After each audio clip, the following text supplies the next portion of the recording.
Chapter 1421, Strategic Calculations, II.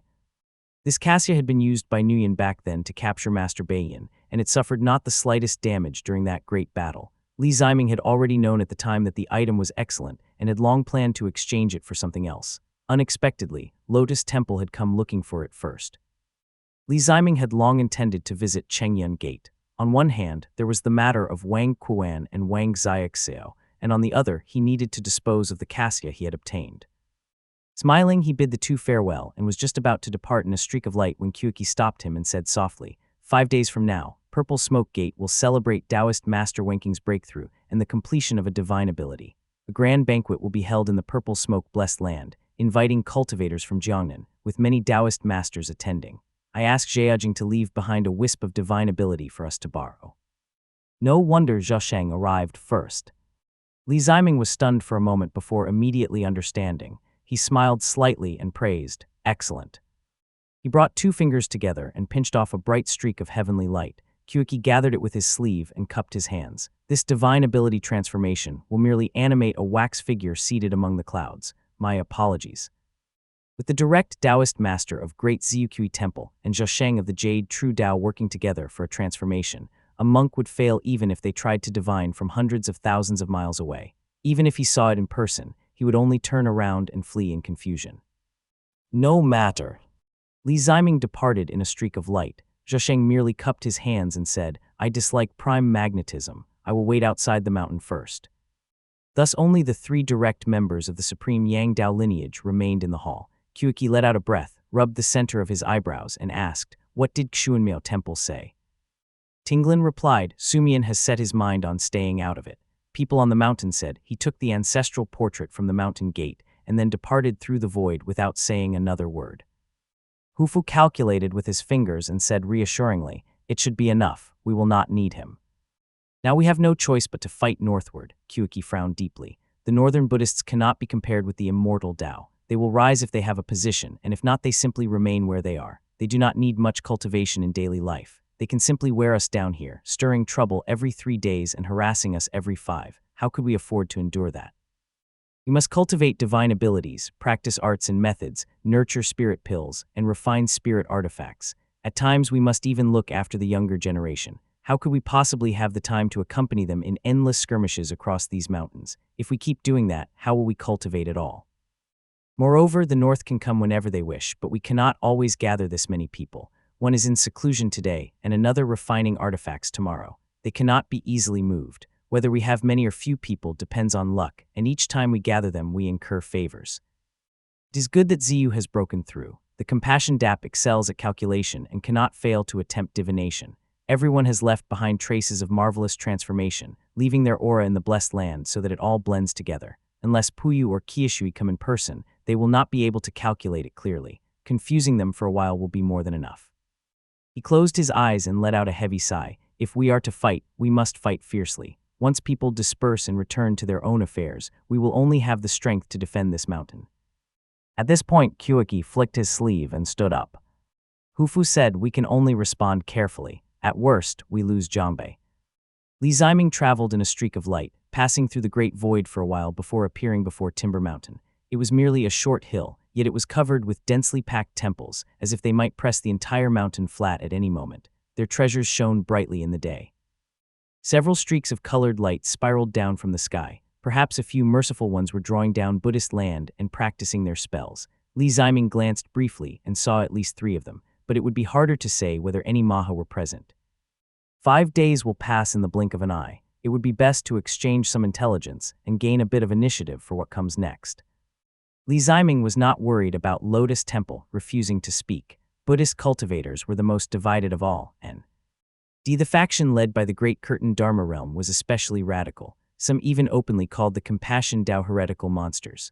Lotus Temple was hardly a benevolent group, but if they could gain some benefit while harming the Compassion Tao, it would be an opportunity that is almost impossible to come by. Sure enough, Li Ziming pretended to be visiting Chengyun and did not head toward Timber Mountain.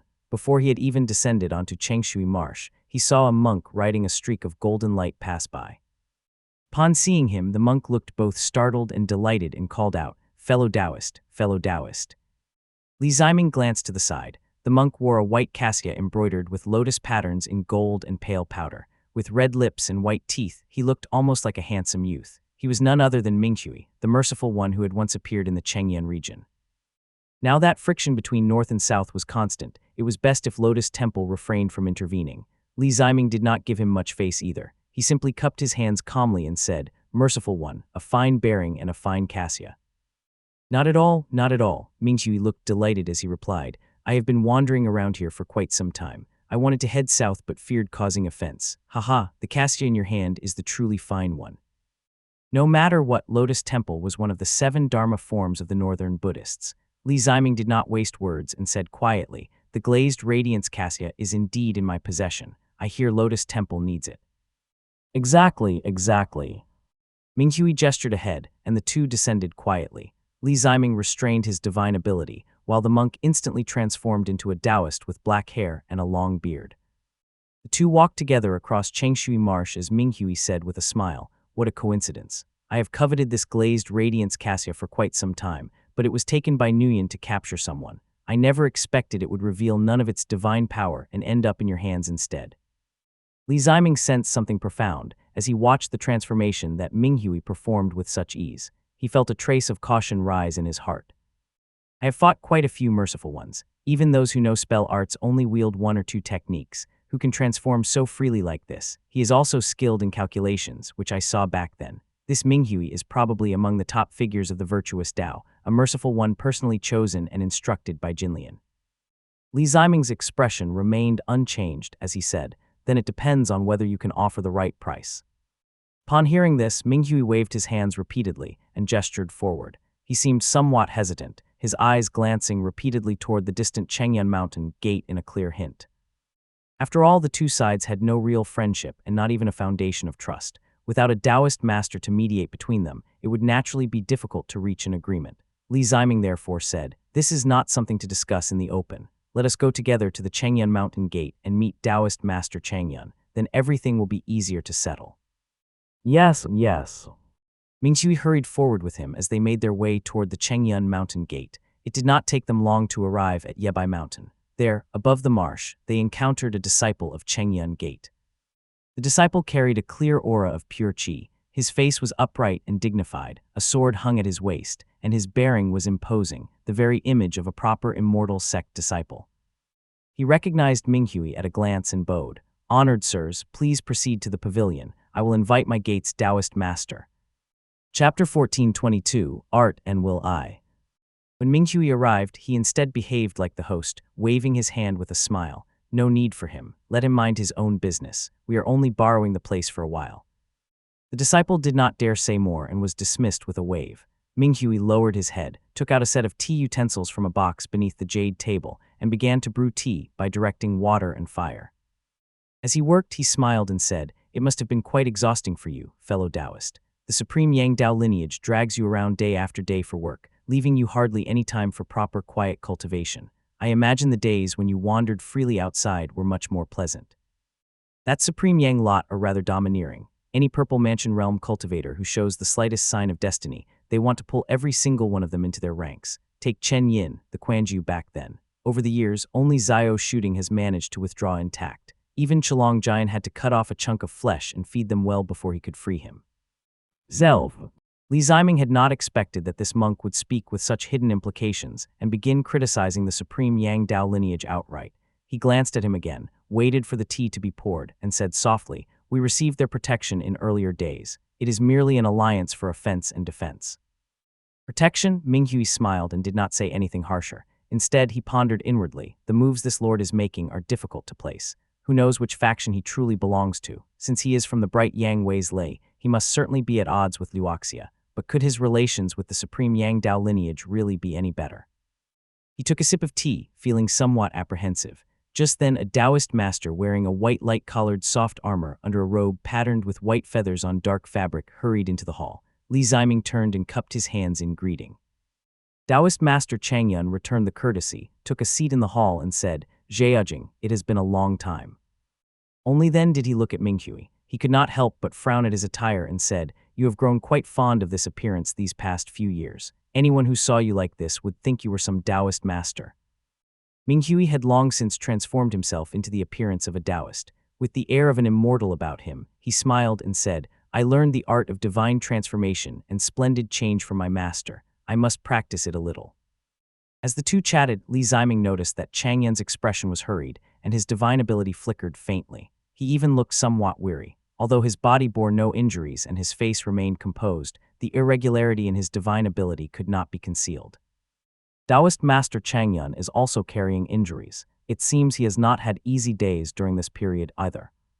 Changyan Gate was the northernmost Tao lineage in Jiangbei. In principle, the pressure on it should not have been great. It was widely known that Changyan maintained good relations with Lotus Temple. The Yue cultivating Sex Mountain gate beside them had already closed, and the Gao family of Jingbo had no intention of moving south. As long as Mount Tangdao did not fall, few people could threaten him. Yet judging by his appearance, things had clearly not been easy for him either. Perhaps he had suffered a scheme from Buddhist cultivators while competing over the Wang family members. Seeing Li Ziming, however, he remained courteous. Minghui sat between the two of them without surprise and merely said, "Just have someone take a look at it." Chang Yan himself was not worried. He waved his hand and sighed. Zhejiang has had quite enough troubles lately. Once the north stirs, those of us near Jiangbei suffer for it. Changyan Gate carries a great deal of my effort, and it cannot be moved. Otherwise, I would have gone out wandering like Yehui. I heard Minghui speak of it. He still wants that cassia and only asked me to serve as a witness. Li Ziming was not Sumian and did not possess a divine ability for healing. Unless the other party explained the injury and asked him to refine pills, there was little he could do. Since the matter was not urgent, he paused slightly before speaking of something he had long considered. "This cassia gathers dust in my hands. The north is vast. If it could be exchanged for some spirit material, that would naturally be best."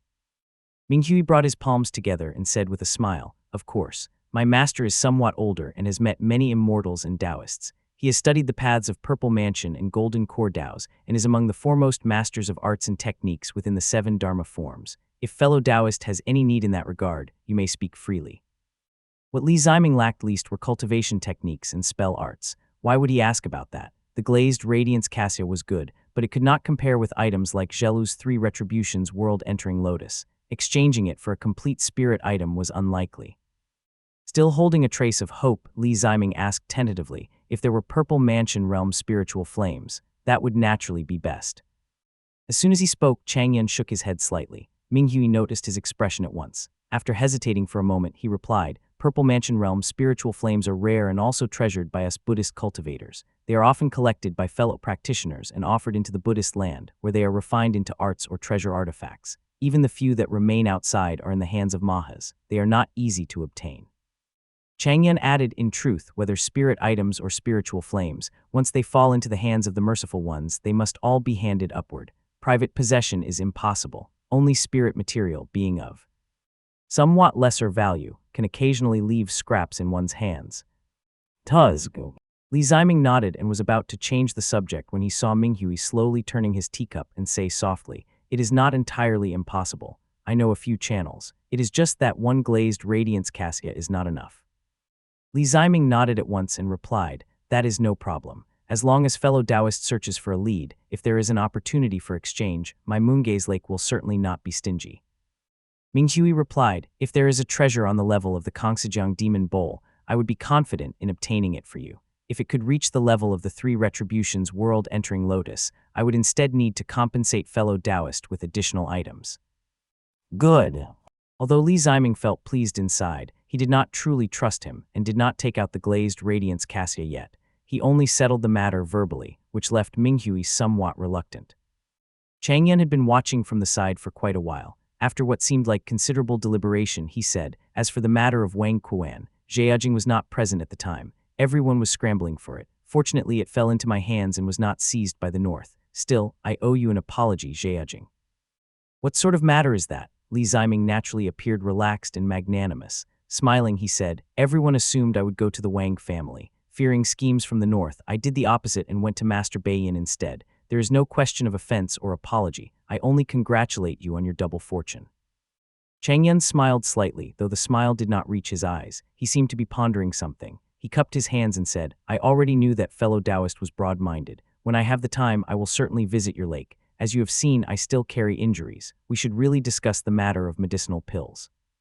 At this point in the conversation, even though Minghui was on good terms with him, it was no longer appropriate for him to remain and listen. The monk saluted, smiled at Li Ziming, and took his leave. Chang Yan escorted the monk out of the pavilion before returning to the table. His expression turned noticeably more serious as he said quietly, "Although I do have some injuries, I do not possess many pill formulas due to the nature of my Dao lineage. I hope fellow Taoists can judge for yourself and refine a few medicinal pills to replenish my losses, strengthen me, and restore my divine ability."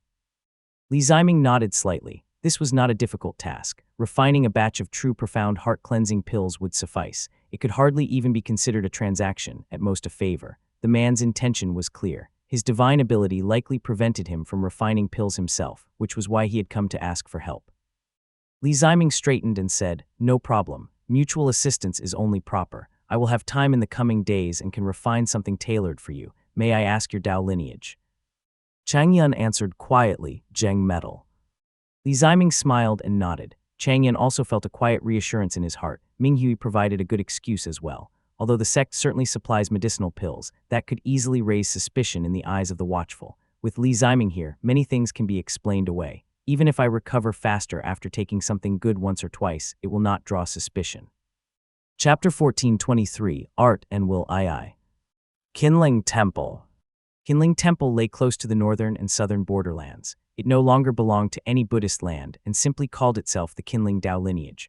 Under the protection of the wrathful Dao and a trace of the colored radiance inheritance, it had cleverly produced a merciful one. In its heyday, it had even somewhat resembled a small Buddhist land. Now it had declined to a small and desolate temple. Although the reigning merciful one Liakang had rebuilt one corner, most of the place remained ruins from years past. It was empty of people, filled only with the noisy cries of birds. Clag. A man paced within the courtyard. He wore plain robes in black and dark tones, with a Taoist crown on his head. At his waist hung a small gourd and 6 short swords. His face was long with phoenix-like eyes, carrying an air of natural bearing that inspired admiration at a glance. Yet his actions resembled those of an ordinary man. He gently righted a chipped stone table in the courtyard, lifted a stone stool back into place and brushed away the dust and sand. Then he took a stone wine pot and 2 small cups from his sleeve. The pot looked plain on the outside, yet spirit light was hidden within. Once placed upon the table, faint sounds of flowing water could be heard. The night was deep. The distant mountains seemed to lie in wait, half hidden in dark mist under the heavy moonlight. The middle-aged man waited for a while before hearing approaching footsteps. The broken stone steps produced faint crunching sounds of gravel as a tall and slender sword cultivator entered. His robes were black and white, his beard and hair neatly kept. At his waist hung a gourd identical to the one worn by the other man. It was none other than the grand Taoist master of Great Ziyuqi Temple, Luing. It was deep autumn, fallen leaves drifted through the air. The sword cultivator spoke not a word and sat by the table. The middle-aged man said nothing either and silently raised the pot to pour wine. "It has been many years since we last met. Fellow Taoist Sword Dao has grown even more profound." Luing did not answer him. His eyes shone brightly beneath his strong, sharp brows as he said calmly, "Seeing fellow Taoist Zhu like this, you must have restored your life essence. This is not your first life anymore, is it?" The man before him was none other than the grand Taoist master of Mount Luoxia, Zuyang. His body divine abilities were perfectly complete, yet they were hidden like deep still waters. He finished his cup, half-closed his phoenix eyes, and stood as he said, "Correct. More than 200 years ago, when my 5 divine abilities reached completion, I restored my life essence and devoted myself to refining marvelous arts. I already had the chance to compete for a surplus position of Rainbow Mist at that time. But when I went to see my master and faced his examination, my cultivation proved too shallow to truly deserve that position. So he had me wash away my divine abilities and reincarnate. Only after many years did I find my way back, refine the 5 divine abilities again, and return step by step to the position I hold today." Luing listened quietly, his eyes fixed on him as he said calmly, "The upper sect still takes good care of its own. I vaguely remember my master speaking many joking words at length when I was the Dao Scion of Ziyuqi Dao Gate. Unfortunately, I was slow-witted and only remember the last few lines." Zuyang did not answer him and calmly poured wine into his own cup. Luing, however, stood up with a smile on his face. After draining the cup, he said bluntly, "He said that the old books once wrote, 'Precious forms paint empty ointment upon fertile ground, and even Zheng origin dares steal the merit of metal.' That was already spoken with deep lament, but I think it no longer fits today. Later generations should instead write, 'The profound channel forbids the azure goat from crossing, and once more makes kings serve the martial path.'" Zuyang set down his cup, stepped forward, and shook his head. there is no need for that. The atmosphere between them suddenly grew tense. The Grand Taoist Master of Mount Luoxia knitted his brows tightly and stared at Luing, who refused to yield in the slightest. He met Zuyang's gaze directly as he said coldly, "The people of the world from north to south are treated like fish on a chopping board. They flatter and fawn, kneeling on the ground in submission. Dragons and phoenixes hide themselves away while all the powers obey orders without daring to resist." Mighty as the Wei Emperor was, he died herding in the fields. Noble as the king of Liang was, he drowned upon the waters of the Hui River. Now Qi and Zhao have been reduced to the playthings of others. Is that still not enough? Dignified immortal descendants of Heavenly Marshal were suddenly wiped out. The grand prestige of the central lands was handed over to the barbarians. Even the distant land of Yinzhu was brought under heaven. A single mountain was set in the midst of the sea, and along the long azure cliffs of the northern sea, 5 gates were ordered to surround and guard. In this whole world, is there any place left that your people cannot touch? Luing's expression was cold as he glared at the Grand Taoist Master before him. His voice was low and spat from between clenched teeth. Is it still not enough? How far must it go before it is enough? Zuyang looked at him quietly, seemingly unmoved by his words. One hand rested upon the jade cup as he said softly, "The backbone of Jiangnan was already spent in Li Jiangquan's generation. Once you Luing are gone as well, will there still be anyone in Jiangnan who can be called a successor of the Supreme Yang? You think Mount Luoxia shows no mercy, but sometimes it is simply that you are too stubborn. The changes of the world are the choice of the people of the world." As for the shifting of fruition attainments, competing to prove the path first is the inevitable course of the immortal Tao. What grounds are there for blame? There is no need to bring up the matter of Li Jiangquan. Luing flicked his sleeve and turned away. His back was toward Zuyang as he said coldly, "Although I did not walk the same path as he did, he was still the son of a true monarch. But now I finally understand. Only Zimu remains. Whether he avoids the mortal world or is simply left alive so that you may appear merciful, who can say?" Zuyang finally sighed. The 6 short swords at his waist swayed slightly as he said, "To remain untouched by the mortal world is the true immortal Tao." The black and white robes on Luing's body moved without wind. The gourd at his waist hummed softly. A sword slowly appeared from nothingness in his hand, as though drawn out of the void. The sword was silver white, untouched by any external light, as if newly forged. It measured roughly 98 centimeters, with a short hilt that rested firmly in the sword immortal's hand. Among its colors, only a single point of vivid crimson stood out, precisely marked along the spine of the blade. A violent wind howled as sand and stones flew. Autumn wind rustled through the air as the 6 short swords at Zuyang's waist vanished at the same moment. 6 immense streams of colored light shot into the sky and gathered behind him. Each stretched about a meter in length, their tails aligned and their points facing outward, floating behind him like a radiant screen. The Grand Taoist Master of Mount Luoxia finally said with a tone tinged with complexity, "In years past we drank wine together in joy. I never imagined you would die by my hand." But the sword immortal before him seemed to hear nothing at all. He removed the gourd from his waist and gently set it upon the stone table. A clear sound rang out, like jade pearls striking together, crisp and pleasant.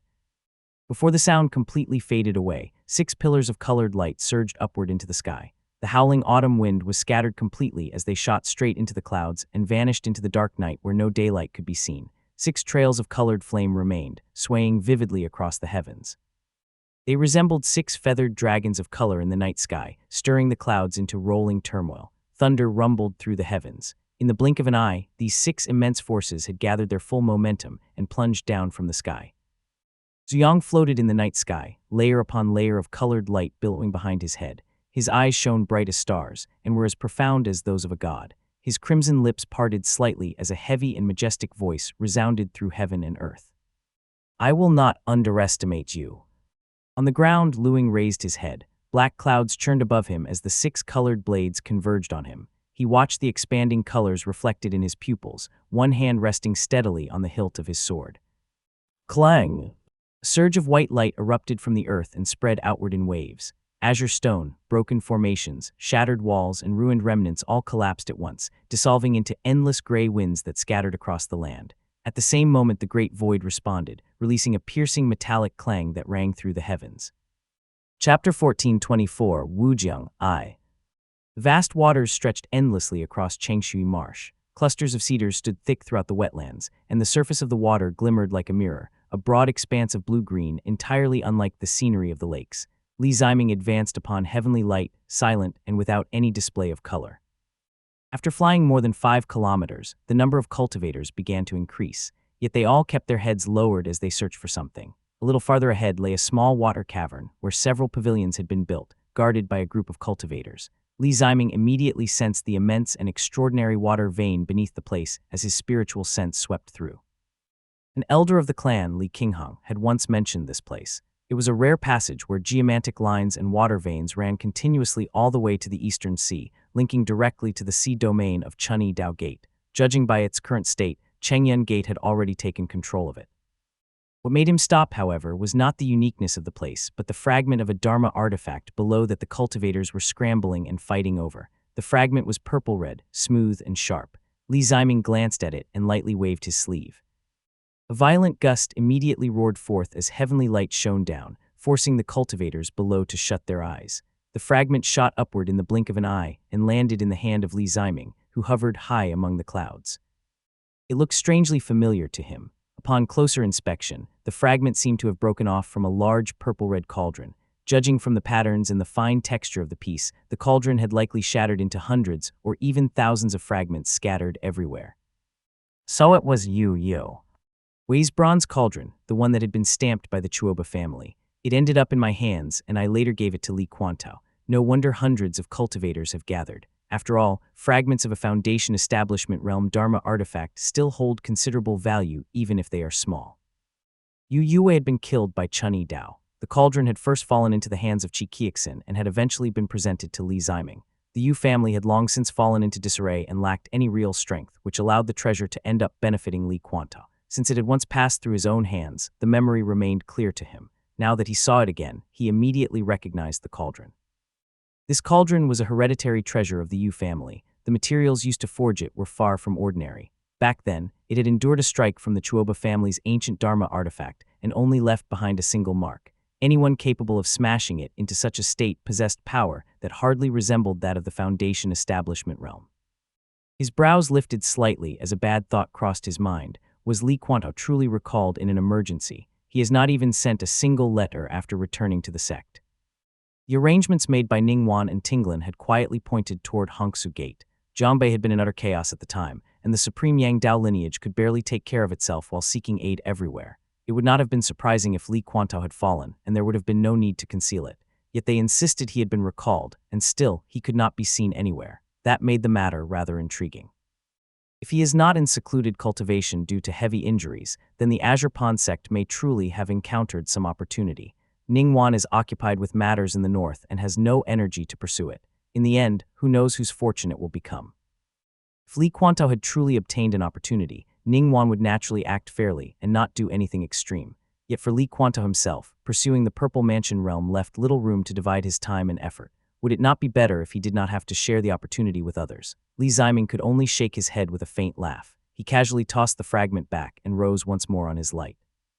After flying for a short while, he suddenly felt the jade talisman at his waist grow faintly warm, a sign that one of his own people was nearby. Li Ziming paused in surprise, released the divine ability sealing it, and saw ripples spreading across the water as a man rode the wind toward him. The man's face appeared fairly upright, yet the black robe he wore was covered in dense patterns resembling countless eyeballs, which gave his otherwise ordinary appearance a strange and sinister air. Li Ziming recognized the attire at a glance. He stepped back slightly and answered with a measure of caution, "Fellow Taoist Luo." This person was none other than the native Taoist master from the shamanic kingdom of the southern border, the same Taoist master Luo who had once joined them in that rescue. The Taoist master approached with a smile and said, "Fellow Taoist Jiajing, long time no see." He was originally a man of Mount Chue. His true name was something crude like Jiao Zhangzi or Fu Demu, barely resembling a proper name. However, because it began with the character Luo, and he wished to curry favor with the cultivators of the Supreme Yang lineage, he had simply claimed the surname Luo. Smiling broadly, he said, "I received a message from fellow Taoist Ning and just came out of Mount Tangdao. I rode the wind here to lend you a hand." Li Ziming immediately understood the situation. Qi intends to travel together with Chunyi Dao Gate. Whether or not they share the same Supreme Yang origin, they are at least cultivators of the orthodox Dao. Naturally, they could not bring him along. If Chunyi Dao Gate saw him, they might draw their swords immediately. Tinglin likely already has assistance on her side, so she could not use him either. I happen to be on the edge here at Timber Mountain, and we met once before, so they sent him to me. This matter should have been explained to me earlier, but Zhou Sheng had interrupted the conversation. It would not have been appropriate to discuss such arrangements in front of him, so it was left at that. Although Qiuqi came from the Ziyuqi lineage and carried himself with a certain pride and restraint, his mind was clearly sharp. At a time like this, when everyone needed to be united, the arrangements he made were thorough and well-planned. Even with the jade pendant as proof, Li Ziming still kept his guard up and asked, "This is not easy to verify." Taoist Master Luo laughed loudly and replied confidently, "I asked Lord Qiuqi beforehand. He told me to bring Thai's jade pendant. Fellow Taoist still does not believe me." He made a gesture of invitation and smiled. A stream of purple qi descended from the great void and transformed into a woman in purple robes. Her delicate face, oval cheeks, and bright eyes made it clear that this was Tinglin's incarnation. "Many thanks, fellow Taoist." She gently handed over a stone box. The incarnation seemed to have reached its limit by the time it arrived here. After giving a small nod, it dispersed. Li Ziming glanced at it silently. Although Tinglin's face carried a smile, worry still lingered in her eyes. The stone box felt slightly heavy in his hand. Even without opening it, Li Ziming could sense the familiar power of bright yang through the box. The Surging Yang Star Command Treasure Disc. The Surging Yang Star Command Treasure Disc was a prized treasure of Ziyuqi Dao Gate. Anyone who practiced the bright Yang Dao would recognize it after using it once. Li Ziming sent his spiritual sense into the box and immediately saw the golden white treasure disc. He quietly slipped it into his sleeve and began to ponder. Strange. Can Ziyu must have broken through too suddenly to retrieve it earlier, but sending it now is still not too late. Li Ziming accepted the item and felt somewhat reassured as he thought, at least this Taoist Master Luo has mastered 2 divine abilities. Even if he keeps some of his strength hidden, he is still considerable help. I can relax a little. The two of them entered the great void together and found a place to rest. While casually chatting with Taoist Master Luo, Li Ziming quietly activated his mystical ability and observed Timber Mountain from afar. The entire mountain range appeared clearly before him from his lofty vantage point. There were only 4 golden bodies and no others. It posed little threat.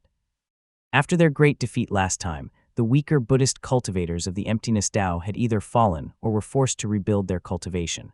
Among the 4 present, at least 2 were under the enlightened wisdom seat and carried treasure artifacts.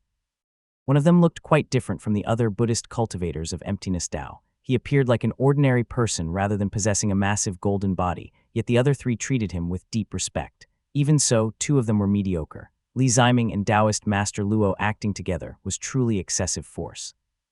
With opponents like this, sending Luo alone would have been enough. He might not be able to defeat all 4, but he could certainly delay them. Now that both of us are here, not only can we stall them, killing a few would not be difficult either.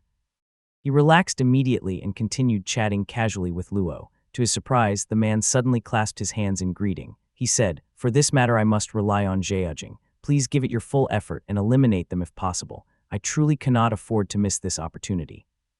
These were not words Li Ziming had expected from him. He was momentarily stunned. Before he could respond, the devil cultivator took the initiative and spoke earnestly, even somewhat humbly. "I do not have the qualification to enter that true essence Anhui heaven. I have searched for this technique for many years and only fellow Taoist Ning had any clue. After helping last time, I finally obtained a definite lead. The quality is far better than anything I could find myself. If I miss this chance, I will never have the qualification to approach the Purple Mansion threshold in this lifetime." He had already cultivated 2 divine abilities and was likely missing only this final step to reach the Purple Mansion threshold. Time would still be needed for future cultivation, so this opportunity was clearly precious. Li Ziming was not in a hurry and simply asked, "What path do you cultivate?" Taoist Master Luo replied quickly, "It is a rather obscure Tao lineage, called Gathering Wood. It is not well known nowadays. Please forgive the embarrassment." Gathering Woods. It was indeed rare. Most wood virtue lineages remained in the north. Li Ziming murmured to himself while the devil cultivator eagerly tried to ingratiate himself and said with a smile, "The character Jai places the bird radical upon wood. It implies cultivators gathering together like flocks of birds resting in trees. It was once a very broad Tao lineage with many practitioners, but is simply not prominent now. Fortunately, it harmonizes well with the 3 Yang Daos, so there may be many chances for cooperation in the future." His words were not wrong, yet Li Ziming still did not wish to grow too close to him, thus he said little. Several days passed in the blink of an eye. When the jade talismans at their waists flashed at the same time, the two nodded and flew out of the great void. The sky was gloomy. Dark clouds filled the northern horizon, and the sea of clouds above churned like jing waves as if some enormous creature swam within them. Li Ziming raised his brow slightly, feeling a vague unease. This is not a good omen. Something must have happened in the north. Yet the arrow was already on the string. Li Ziming stepped forward while activating his divine ability and shouted, "Move." Brilliant heavenly light descended instantly from the sky as colored clouds surged above Timber Mountain.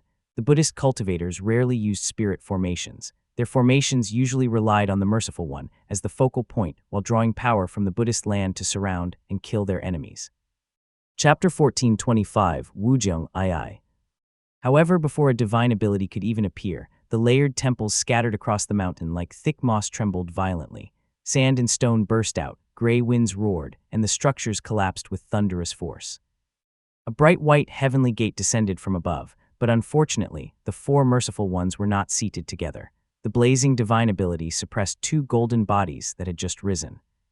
The remaining two stared in shock, and one cried out, "The heaven-venerating gate." Another, who looked like an ordinary man, did not panic, but instead grew furious and shouted, "You wretched brute, how dare you!" Before they could react further, thick dark green smoke surged up from the mountain. It appeared especially dense under the radiant light. Taoist Master Luo stepped into the air wearing his thousand-eyed devil robe, a sharp Dharma artifact in his hand, and grinned with sinister delight.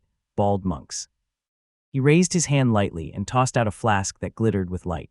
Pale white droplets spilled from it and struck downward, dispersing the smoke and suppressing the spirit wind. Flickering lights faded while black chi surged forth, entangling the two golden bodies. He behaved exactly like a devil cultivator when he fought. Black chi rolled everywhere and even made Li Ziming's expression darken, yet the devil showed no restraint. The flask did not appear overwhelmingly powerful and could not hold the enemy for long. After briefly restraining the two opponents, he lowered one hand and yanked downward. Two streams of emerald light immediately surged from the mist. One was light and clear like the wind, floating several meters above the ground, while the other was heavy and turbid like earth, gliding close along the ground. Taoist Master Luo stepped forward, causing the mountain itself to tremble, and laughed. "Rise." The emerald light on the ground burrowed into the earth. Lines of green waves surged up through the sand and soil, stretching and spreading until the entire area transformed into a shimmering emerald sea. The golden bodies of the merciful ones trembled and even emitted a clattering sound, as if their minds had been shaken. Their expressions turned ugly, and it was clear they would not break free for the moment. Both of them had fought merciful ones before. These Buddhist cultivators relied on limited methods and feared mystical techniques above all. Once suppressed from the beginning, they rarely found a chance to recover. Yet when Taoist Master Luo made his move, Li Ziming could not help cursing inwardly. What kind of technique is this? Last time he acted, he clearly held back all the way to the Eastern Sea. Only now that real interests are involved does he start using real strength.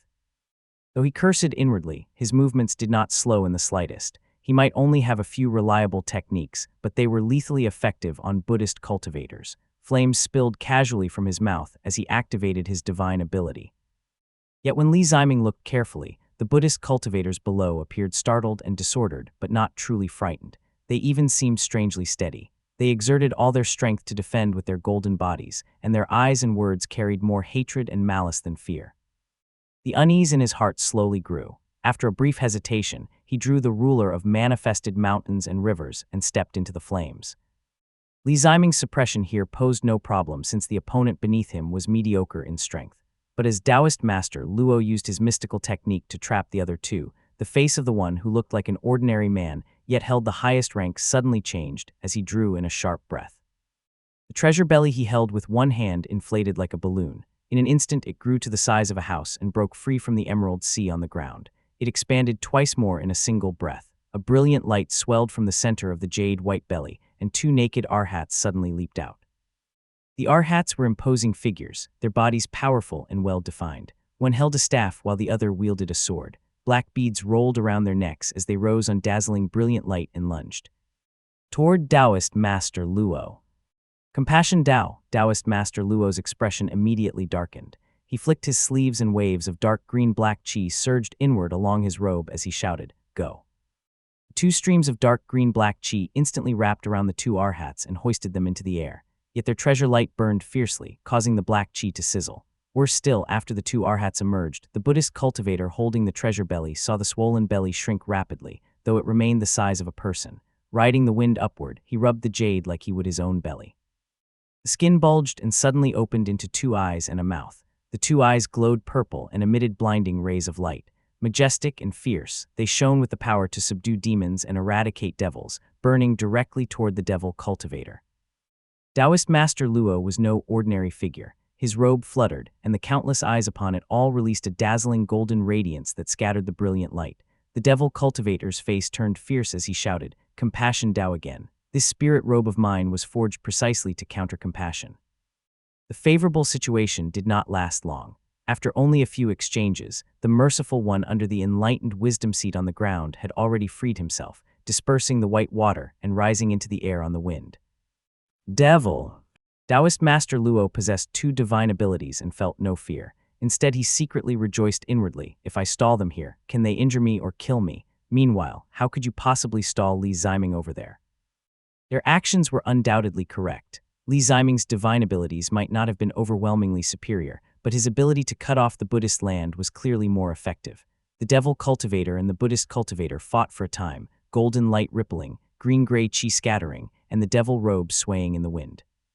The sky gradually darkened as they battled, but just as the fight began to grow heated and had not yet reached its peak, the sound of shattering crystal rang out. Boom!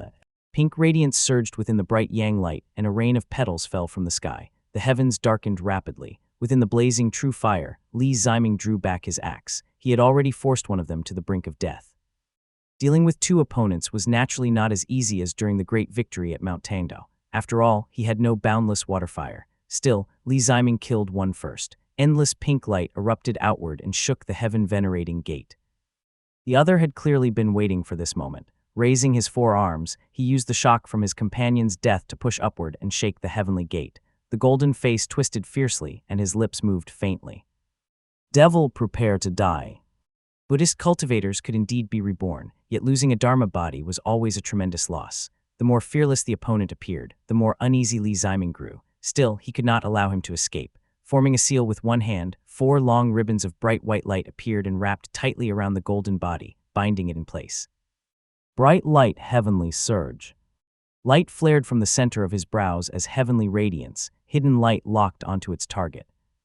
Yet before the radiant heavenly light could be released, a sudden chill rose in his heart, like a thorn pressed against his back. He decisively interrupted heavenly radiance, hidden light, and sat cross-legged in midair. His figure vanished, reappearing seated directly upon the heavenly gate.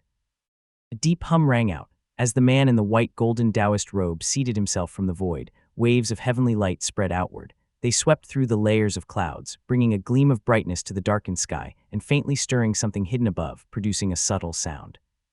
He had clearly missed the perfect moment by sitting down like this. In fact, he had nearly allowed the opponent to escape. Fortunately, the enemy was not especially formidable. The ruler of manifested mountains and rivers had stymied him for a moment, and bright light heavenly surge tightened until it burst outward, imprisoning him. Li Ziming's divine ability was operating at full force, as it barely managed to suppress the man beneath the gate so he could not move. Yet Li Ziming was not paying the slightest attention to his prisoner as he sat cross-legged. Taking a deep breath, he shifted his divine ability and drew true fire back into his body. He quietly looked up at the dark clouds above until his pupils widened slightly. A man was standing with his hands clasped behind his back within the gloomy clouds. He possessed striking features and appeared to be in his 30s or 40s. His high nose and deep-set eyes gave him the look of someone from Mobai. His expression was stern and cold. The man wore black and silver armor with a robe fluttering in the wind. At his waist hung 3 weapons, a long sword, a short saber, and a Dharma whip. They were arranged neatly, and each one emitted a faint, shimmering glow. Faint traces of retreating light from a divine ability that had not yet fully dispersed still hovered around him. It was obvious he had only just arrived.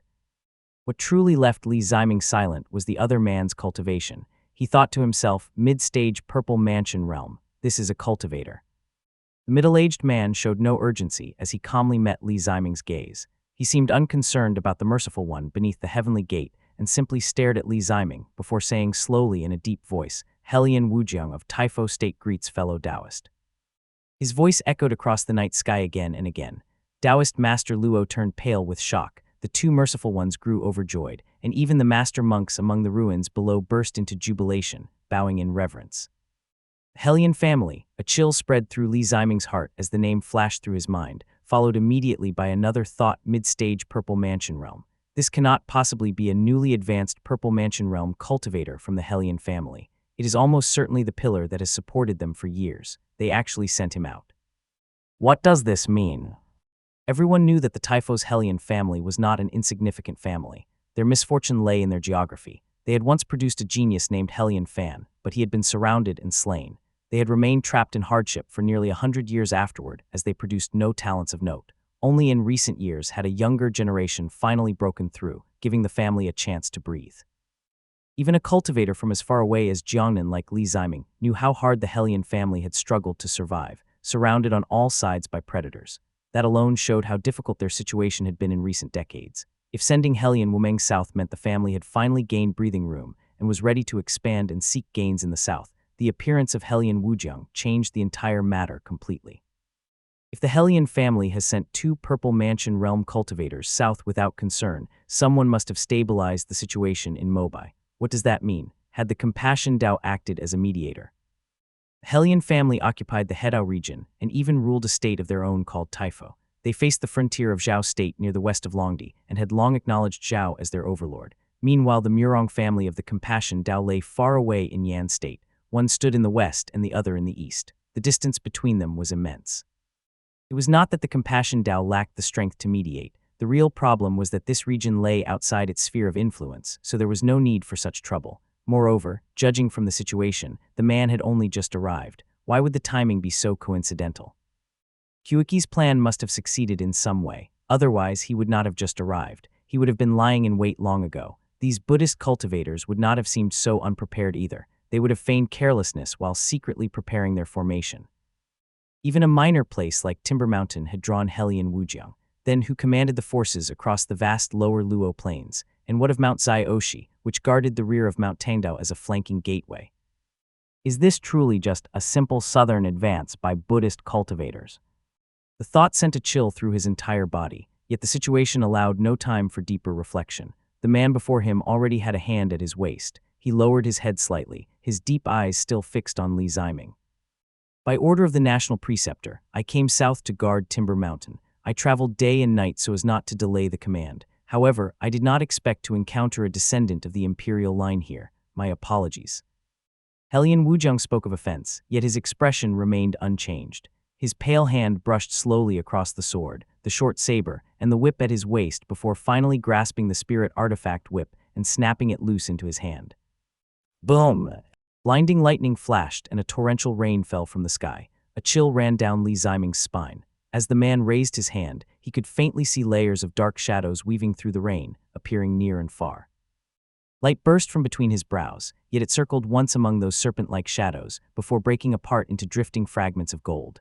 Li Ziming's eyes suddenly shone as layers of supreme yang radiant light appeared before him, forming barrier after barrier that glimmered in the rain.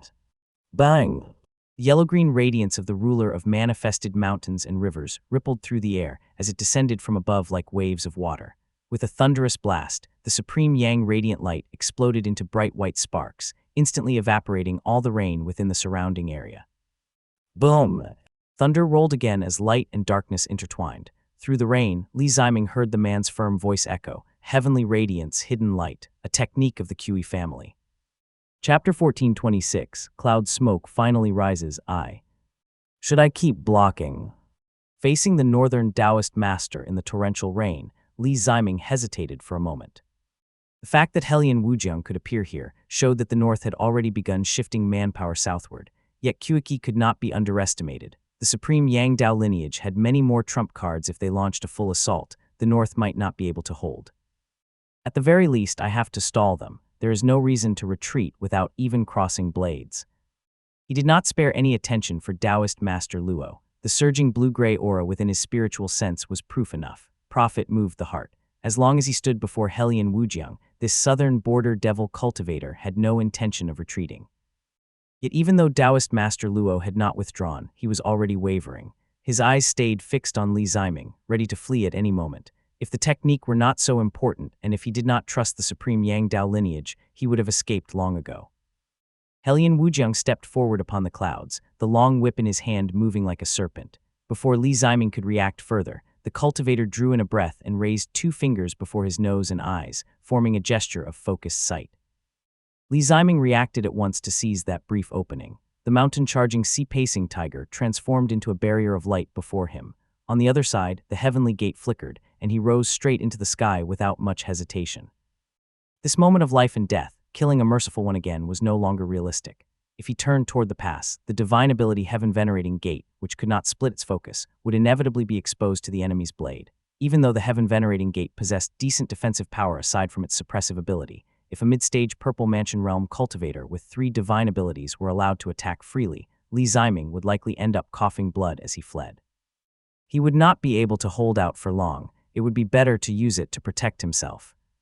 The moment Li Ziming released a merciful one, he turned into a streak of treasure light and darted through the air before manifesting. Before the merciful one could even react, a bone-flying dagger emerged from the great void and shot straight toward his brow. Li Ziming had no time to think further. Pitch-black lightning had already gathered between the opponent's fingers. Baleful chi flickered in Hellion Wujiang's eyes as he pointed forward. Baleful nature, celestial thunder. Dark clouds gathered at once. Between heaven and earth, lightning responded to the motion of his fingers. It turned pitch black and crashed down from the sky with thunderous roars. This celestial thunder carried baleful energy. Black and gleaming, it moved with astonishing speed. The first to face the strike was the mountain-charging sea-pacing tiger. The bright jade pearl rotated slightly, and the engraved pattern of a turning tiger immediately released the mountain-charging profound veil. Bang! Celestial thunder was one of the 3 thunders, and the opponent cultivated baleful energy as well. It was originally an extremely powerful spell art, yet the mountain-charging profound veil embodied earth virtue. It could suppress raging lightning and draw away baleful chi. For the first time, it released a brilliant radiance. The mountain-charging profound veil had been in Li Ziming's hands for many years, yet it had never shone like this before. If Taoist Master Chengxi were here, he might truly be able to withstand celestial thunder with this spirit artifact. Yet even in Li Ziming's hands, the mountain-charging profound veil still caused celestial thunder to pause for an instant before it was blasted into ashes by the flashing baleful lightning. A single instant was enough for a Purple Mansion Realm cultivator to do many things. This time, it was enough to raise the surging Yang Star Command treasure disk, enough to drive a spirit artifact, and even enough to step into the great void. Yet Li Ziming suppressed the urge to raise the treasure disk. He ascended the radiant pass and lifted his divine ability. The tower-like gate, clear as white jade, flickered. The heavenly light at its center burned fiercely and tore through the rainy night. Instead of defending, he counterattacked. A vast heavenly gate surged forward, seeking to suppress the opponent's Dharma body. Li Ziming realized that the long whip from earlier was rather formidable. The spirit artifacts in his hands were too heavy and unwieldy to contend with the whip. The only option was to attack in place of defense and force the opponent to clash through divine abilities. Only then would he have a chance to battle. But Hellion Wujiang has not yet drawn his sword, nor used his full strength. The thought flashed through his mind. The ruler of manifested mountains and rivers had already appeared. Green and yellow patterns of mountains and rivers rippled outward in layered waves. The brilliant Yang King's axe returned to his other hand, hovering in the sky and radiating brilliant light. Bright light. A faint tolling of a bell could be heard, and a pale white radiance rippled outward, coating Li Ziming in a layer of pure white light. But the blessing of bright light did not stop there. It spread rapidly and drifted lightly onto Taoist Master Luo, tinting his Dharma body with the same pale white glow until it shone brilliantly. The effect of bright light was to bless one's allies. Taoist Master Luo was briefly startled, but thick black smoke was already rising from his collar. The bright yang radiance blazed clearly. Although it matched his divine ability well, it was far less kind to the sinister Dharma robe on his body. Yet he showed neither worry nor alarm. Instead, his face lit up with joy. Hooking his little finger into the collar, he gave it a tug and stripped off the thousand-eyed devil robe. With a flick of his forearm, he tossed it lightly into the air. The robe spun out and transformed into a cloth-like Dharma artifact, golden light flashing from its 1,000 eyes in a soul-stirring display. He gently moved his body, feeling the blessing of bright light upon him, and inwardly rejoiced. I knew I wasn't wrong about him. Even a ruined house still has its foundation stones and support posts, let alone an imperial descendant. I knew he had plenty of good things on him. Now let's see what he can do. With the blessing upon him, Taoist Master Luo attacked with even greater ferocity. But the mountain-charging profound veil had already been broken, and the incoming celestial thunder had locked onto Li Ziming, colliding with the surging divine ability and purple flames around his Dharma body with a shrill screech. Boom! Good! Seeing that Li Ziming neither fled nor dodged but instead attacked head-on, while Heaven Venerating Gate descended in suppression, Hellion Wujiang immediately halted the spell art in his hand, and the follow-up lightning vanished as well. He switched to pressing his hand to his sword and circulating his divine ability. The two fingers before his nose moved downward and came to rest before his lips, from which he stirred up a stream of baleful qi. This baleful qi was grayish-yellow in color as it drifted and swirled through the air. At Hellion Wujiang's urging, it released ring-shaped shockwaves of light. Celestial thunder still rolled across Li Ziming's body, yet he did not pause for long. Turning sideways, he likewise joined his fingers and spat out fire. Profound fire of the three phases guard. Family's Yang nourishing technique once said, when water and fire flourish, they may be driven and controlled. When wood and stone are firm at their core, they achieve the work of vessels. Spirit water and spiritual flames naturally possessed a nature that allowed them to be controlled by others, which was why they were so treasured. Hellion Wujiang's baleful qi, meanwhile, was a baleful essence spirit item refined into an art, and it too was a purple mansion realm item. Currently, both the true fire and the baleful essence were at the level of purple mansion realm. When they collided, they released all manner of blazing lights, scorching the surrounding spiritual energy until it recoiled, dimming the color of the divine abilities. In the end, they even transformed into specks of purple-black flame blossoms, setting the whole mountain ablaze in a sea of fire. This was the first time Li Ziming had encountered a controlled spirit item of the same level since obtaining true fire. Hellion Wujiang expelled baleful qi with effortless ease, seemingly strengthened by a divine ability. Mixed with multicolored light, it transformed into all manner of wondrous shapes in the air, vast in number, and smothered the flames below in an instant. But Li Ziming brought forth the brilliant Yang King's axe. With the wondrous support of flame exhalation, the true fire shone brilliantly as it roared ferociously. Even though it had fallen into a disadvantage, its own quality was high to begin with, and still managed to hold back the baleful qi. But that is enough. That brief moment of obstruction was enough for the Heaven Venerating Gate to descend above Hellion Wujiang. Anjui's head. Yet Hellion Wujiang only smiled faintly. He tugged at the long robe behind him, circulated his baleful qi, and tapped lightly against the ground. Endless black shadows surged up behind him, covering the land and transforming into more than 100 strange peaks of baleful qi that rose straight into the sky. Non-empty tribulation. The radiant heavenly gate, glittering with light, fell upon those strange peaks of black baleful force.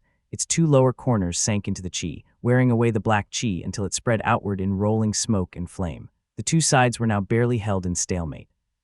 If Li Ziming had not already cultivated Heaven Venerating Gate to completion, the heavenly gate would have been forced upward. As he formed seals with his hand, he realized, although his divine ability is formidable and ever-changing, Bright Yang carries the intent of breaking calamity and expelling evil, so it holds some advantage when it comes to suppression. He is simply too far ahead in cultivation. But how could Hellion Wujiang allow him to seize the initiative? His free hand had long been gathering energy upon the longsword at his waist. Light flared in his eyes. Gripping the sword in reverse, he drew it out in an instant, and black baleful force immediately surged forth with the blade. Empty tribulation, light-bearing baleful art. As he brought out the sword, he was indeed using the method of the art sword. Reversing the blade, he used the Dharma sword to draw in the baleful qi of the world. In an instant, non-empty tribulation shifted from stillness into motion, changing from mountains into a sea, while the baleful qi of the world roared upward with the sword light and crashed toward Heaven Venerating Gate.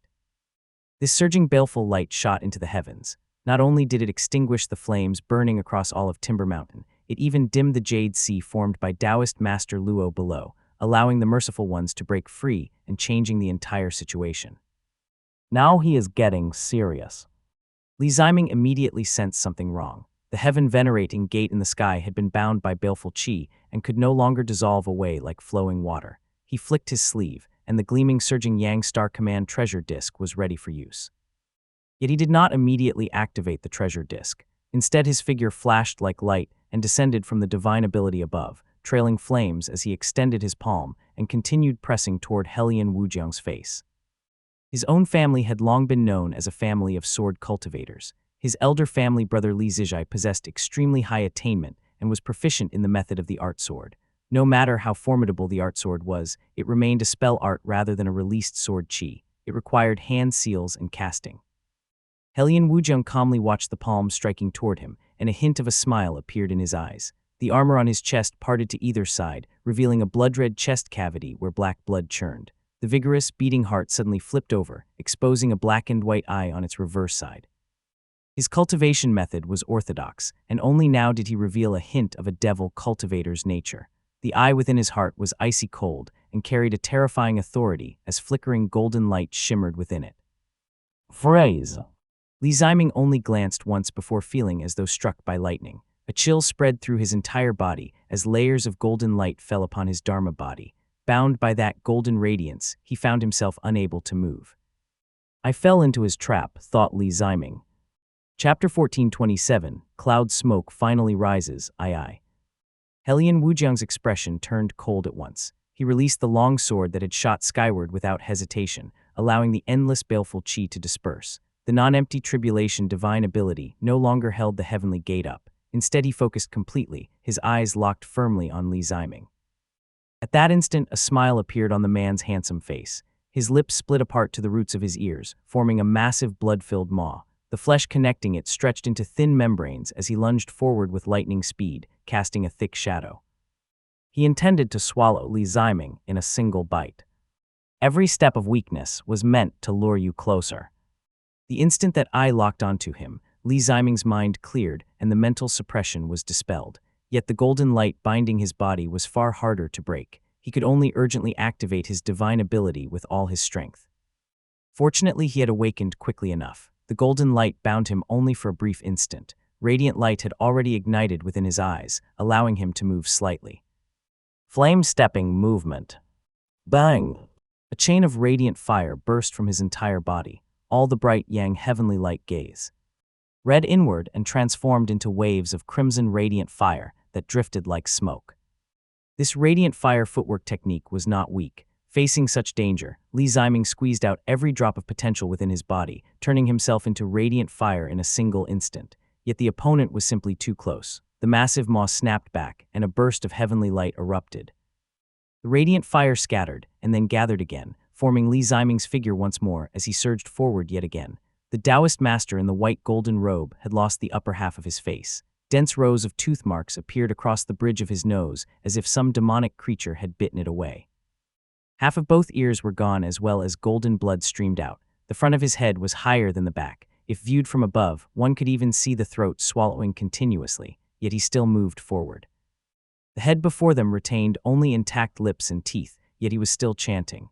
A round disc treasure engraved with runes in all 8 directions dropped from his hand. It pulsed like breathing and shone with dazzling golden light. Surging Yang Star Command Treasure Disc.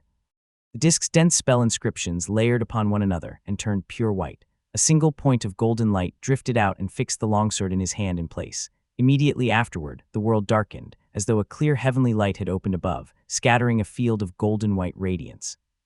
It was the killing light of bright yang. Li Ziming had been lured in by Helian Wujiang, yet the latter was now also within the range of the surging Yang Star Command treasure disc. Moreover, he was even closer than Qilu had been back then.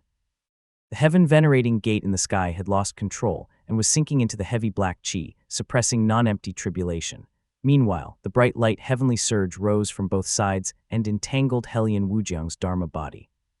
More fatally, light flickered within Helian Wujiang's abdomen. Gouts of bright yang radiance kept appearing and fading in resonance with the outside world, yet he had no time to suppress it before the killing light of bright yang had already shone down. Buzz! A burst of radiance erupted in the sky, while baleful qi fell like rain. Bright light gleamed upon Taoist Master Luo as he single-handedly held back 3 merciful ones. Though somewhat disheveled, he could not help raising his head. His heart trembled slightly, and he could not help feeling a trace of envy, as expected of the surging Yang Star Command treasure disc. What a fine treasure. Holding him back this long should already be enough. Still, even with the surging Yang Star Command treasure disc, Li Ziming can at most wound Helian Wujiang. The Helian family possesses a true devil cultivator Dao lineage. How could he possibly be easy to deal with? Taoist Luo himself cultivated methods of the devil Dao. Although Jiangnan called him a devil cultivator, in truth he still followed the Purple Mansion and Golden Core Daos. Thus, he both feared and coveted Helian Wujiang's Dao lineage, and he understood its dangers well. He has the treasure disc to escape easily. Someone like me with no backing should start planning ahead. His expression changed and his attacks became increasingly ruthless, as if he were about to fight for his life, causing the three merciful ones to grow wary. Yet the bright yang light above gradually faded, and baleful qi filled the sky as the northern cultivator finally regained his footing. Hellion Wujiang possessed long arms and a narrow waist, with an exceptionally handsome face. Black qi coiled across his armor. A horizontal slit more than 2 centimeters long had opened across his chest, revealing a cold pupil within, while the surrounding baleful qi billowed with his movements. Body Divine Ability. The surging baleful qi divine ability merged with colored light and flickered across his body, yet a fist-sized hollow had appeared in his abdomen, shining with white light. Flesh mixed with baleful qi wriggled around it, slowly forcing the wound to shrink. Hellion Wujiang's face had already returned to normal, regaining its original handsome appearance. A hint of surprise crossed his expression, and he even froze briefly. What formidable resolve! He truly is an imperial descendant, someone who broke through the barrier in just over a decade. His divine ability was a lethal technique against enemies. Once it entered the abdomen, non-empty tribulation outside could immediately sink into it and respond to enemies in various ways. Even now, he was not discouraged. There are still ways to fight. At least he is an imperial descendant, so defeating him will not disgrace the Hellion family. Still, failing to take his life will make it difficult to report back to the national preceptor. Not far away, the man in the white golden Taoist robe stood in the air. The flesh on his face was also reforming. Flames emerged from his lips as they opened and closed slightly, giving him the solemn bearing of a divine statue. Li Ziming was calm and cold as he evaluated the battlefield. Though his injuries looked terrifying, he had merely lost part of his body. For a Purple Mansion realm cultivator whose body held no fatal vital points, this was nothing serious. This is the true strength of a mid-stage Purple Mansion realm cultivator, fighting at full strength. This is not like Yehui, who dragged things out and refused to fight seriously. Flames spilled from his lips as his body held the golden disc reversed in his hand, releasing profound halos of light. 4 bright stars trembled beside him as heavenly light poured down, confronting the baleful qi on the other side. Hellion Wujiang merged baleful qi into his dharma body as bright yang light continuously erupted from his injury. Holding a sword in one hand and a whip in the other, battle intent gleamed in his eyes as he laughed, again. No one knew what devil technique he cultivated, but his body divine ability was especially strange. It rolled like clouds and constantly interacted with baleful qi. His wounds suppressed themselves rapidly as baleful qi poured from his body and merged with non-empty tribulation, gradually covering the entire sky until only his pale red pupils remained visible. My Hellion house has ruled a nation for many years, and yet we are only called a royal clan. Today I come by command and may offend you, but I wish to witness the might of an imperial descendant. His voice rolled across the sky, yet there was no reply. Only the bright heavenly gate stood within the sea of baleful qi, its complex patterns shining downward like the soul light within a dark ocean. Mount Zyaoshi. Gray winds roared and heavy rain came down in a torrential downpour. Mount Zyaoshi stood across a narrow path from where the Buddhist cultivators were stationed. It was the closest defensible location, and the Buddhist forces there were the strongest. It had also been the first battlefield, and now it lay in complete chaos. Purple qi drifted across the mountain as a purple essence spirit treasure pavilion hovered in the air, radiating waves of light that stood out vividly in the rain. Layers of luminous curtains descended like drifting silk. Tinglin. The woman standing atop the pavilion was naturally Taoist Master Tinglin. At this moment, she was entirely focused on circulating her divine ability. Thunderous sounds rolled through the sky while the treasure light refused to yield. A 5-cornered formation formed in the air, enclosing the purple radiance within. Yet the formation did far more than merely bind the light. The 5 standing on the formation nodes jointly drew upon the radiance of the Buddhist land. The blessing they gained had already climbed to its peak, and their energies faintly resonated with one another, pushing the drawn radiance to an even higher level. At the head of the formation stood a large, fat monk with a casket draped across his shoulders and a smile on his face. He was the fastest rising merciful one of the Emptiness Dao in recent years, Xuewang. If the Emptiness Dao had gained immense profit in the previous conflict between the North and South, then aside from a few Mahas, Xuewang could be considered the greatest beneficiary. He had led the destruction of Mount Bianyan and achieved the rank of Merciful One on the spot. Even Mahadesi, who had seized Li Xuanfeng's destiny, did not gain as much as he did. Thus his status within the Buddhist land had risen rapidly year by year. Though he had only been newly promoted to the rank of Merciful One, he already wielded a treasure artifact in his hand as he laughed loudly. You've used boundless water fire to harm our fellow disciples for all these days. Now it does not seem so convenient for you anymore." As his voice fell, 5 beams of light flared and gathered upon the Merciful One riding a crimson tiger beside him. The monk said nothing. He merely raised a treasure pagoda and, gathering the power of all 5, brought it crashing down. Boom! Golden treasure light and cloud smoke surged upward into the sky before pouring down over the purple pavilion in waves of brilliance. The Merciful Ones of the Emptiness Tao clearly hated her to the bone. After fighting her for so many years and clashing in countless battles, they had to retreat back to the Buddhist land whenever they could not win. Never before had they encountered anything as infuriating as boundless water fire and the upper minister vessel. Tinglin herself remained calm and unhurried. The Purple Throne Serene Spirit Pavilion was a spirit treasure passed down from the purple smoke, blessed land and famed for anchoring a region in defense. 5 Purple Mansion Realm strands of purple essence had been sealed within the pavilion as its foundation. She and N had defended and attacked together back then, and even Maha Zhelu had been unable to break through. Although these 5 had formed a formation, they still could not outlast her. Just as the group surrounded her and maintained the formation, clouds surged in the northern sky. Pink radiance shot into the heavens, while treasure light soared and glass-like brilliance fell like rain. A Merciful One has fallen. Judging from the direction, it was precisely where Kueki and the others were fighting. Dark clouds rolled and rain poured down. Tinglin seemed to relax slightly, yet her mind did not ease in the slightest as she raised her brows and looked again. Zhuang showed little surprise. He simply looked at her coldly. A man who could fight his way out from among countless master monks and become a Merciful One on the spot was never a simple character. Those like him who rose instantly to Merciful One held a very special status within the Buddhist land. Positions within the Buddhist land were always limited. Temples lacked neither monks nor master monks. Not to mention ordinary monks, there were also many master monks who believed in the next life. Countless monks and master monks lived and died quietly nourishing the Buddhist land without ever having a chance to advance. When a new Maha finally appeared in the Buddhist land, a few Merciful One positions would be distributed, yet the Maha would naturally bring along his own followers and spend 10 or 20 years assigning the positions among them. Where would any positions remain for outsiders? Someone like him gained tremendous fortune during the conflict between the North and South, which had expanded the Buddhist land and naturally granted him a position. His background and methods were both extraordinary. From beginning to end, he had been one of Zhelu's most trusted confidants, which was why he had been placed here. The moment he saw Tinglin, he understood that her stalling many enemies alone meant the supreme Yang Dao lineage had already advanced northward.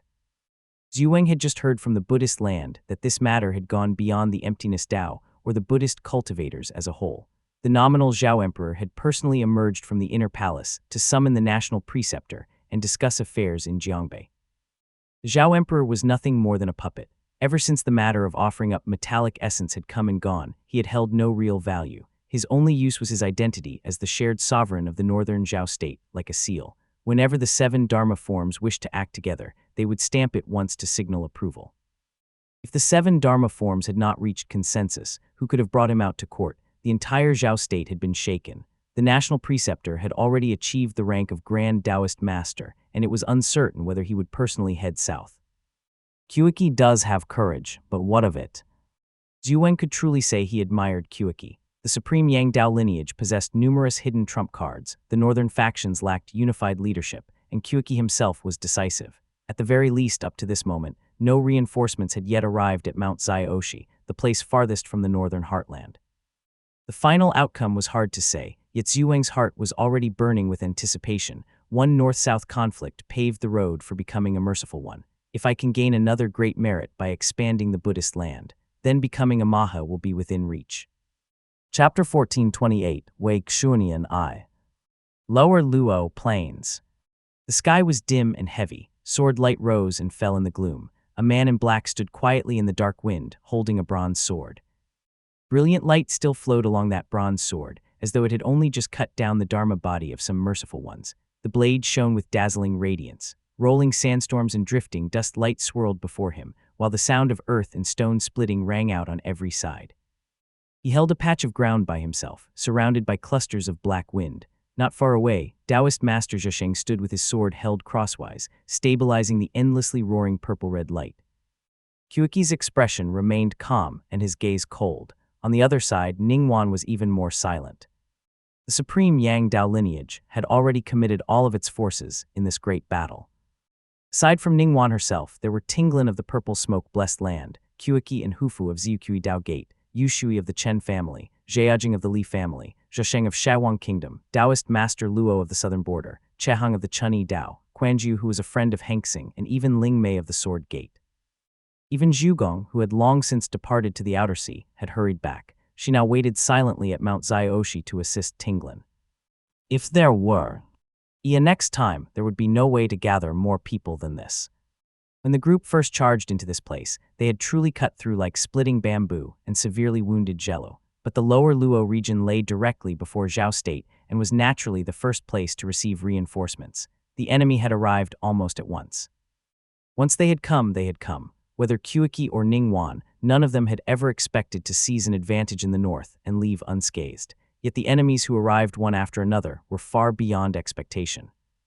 Most striking of all was the enormous golden body before them. It towered into the clouds and shone with dazzling brilliance. 4 purple mansion realm cultivators were suppressing it together, causing divine abilities to flash across the plain as light spread everywhere and dust billowed.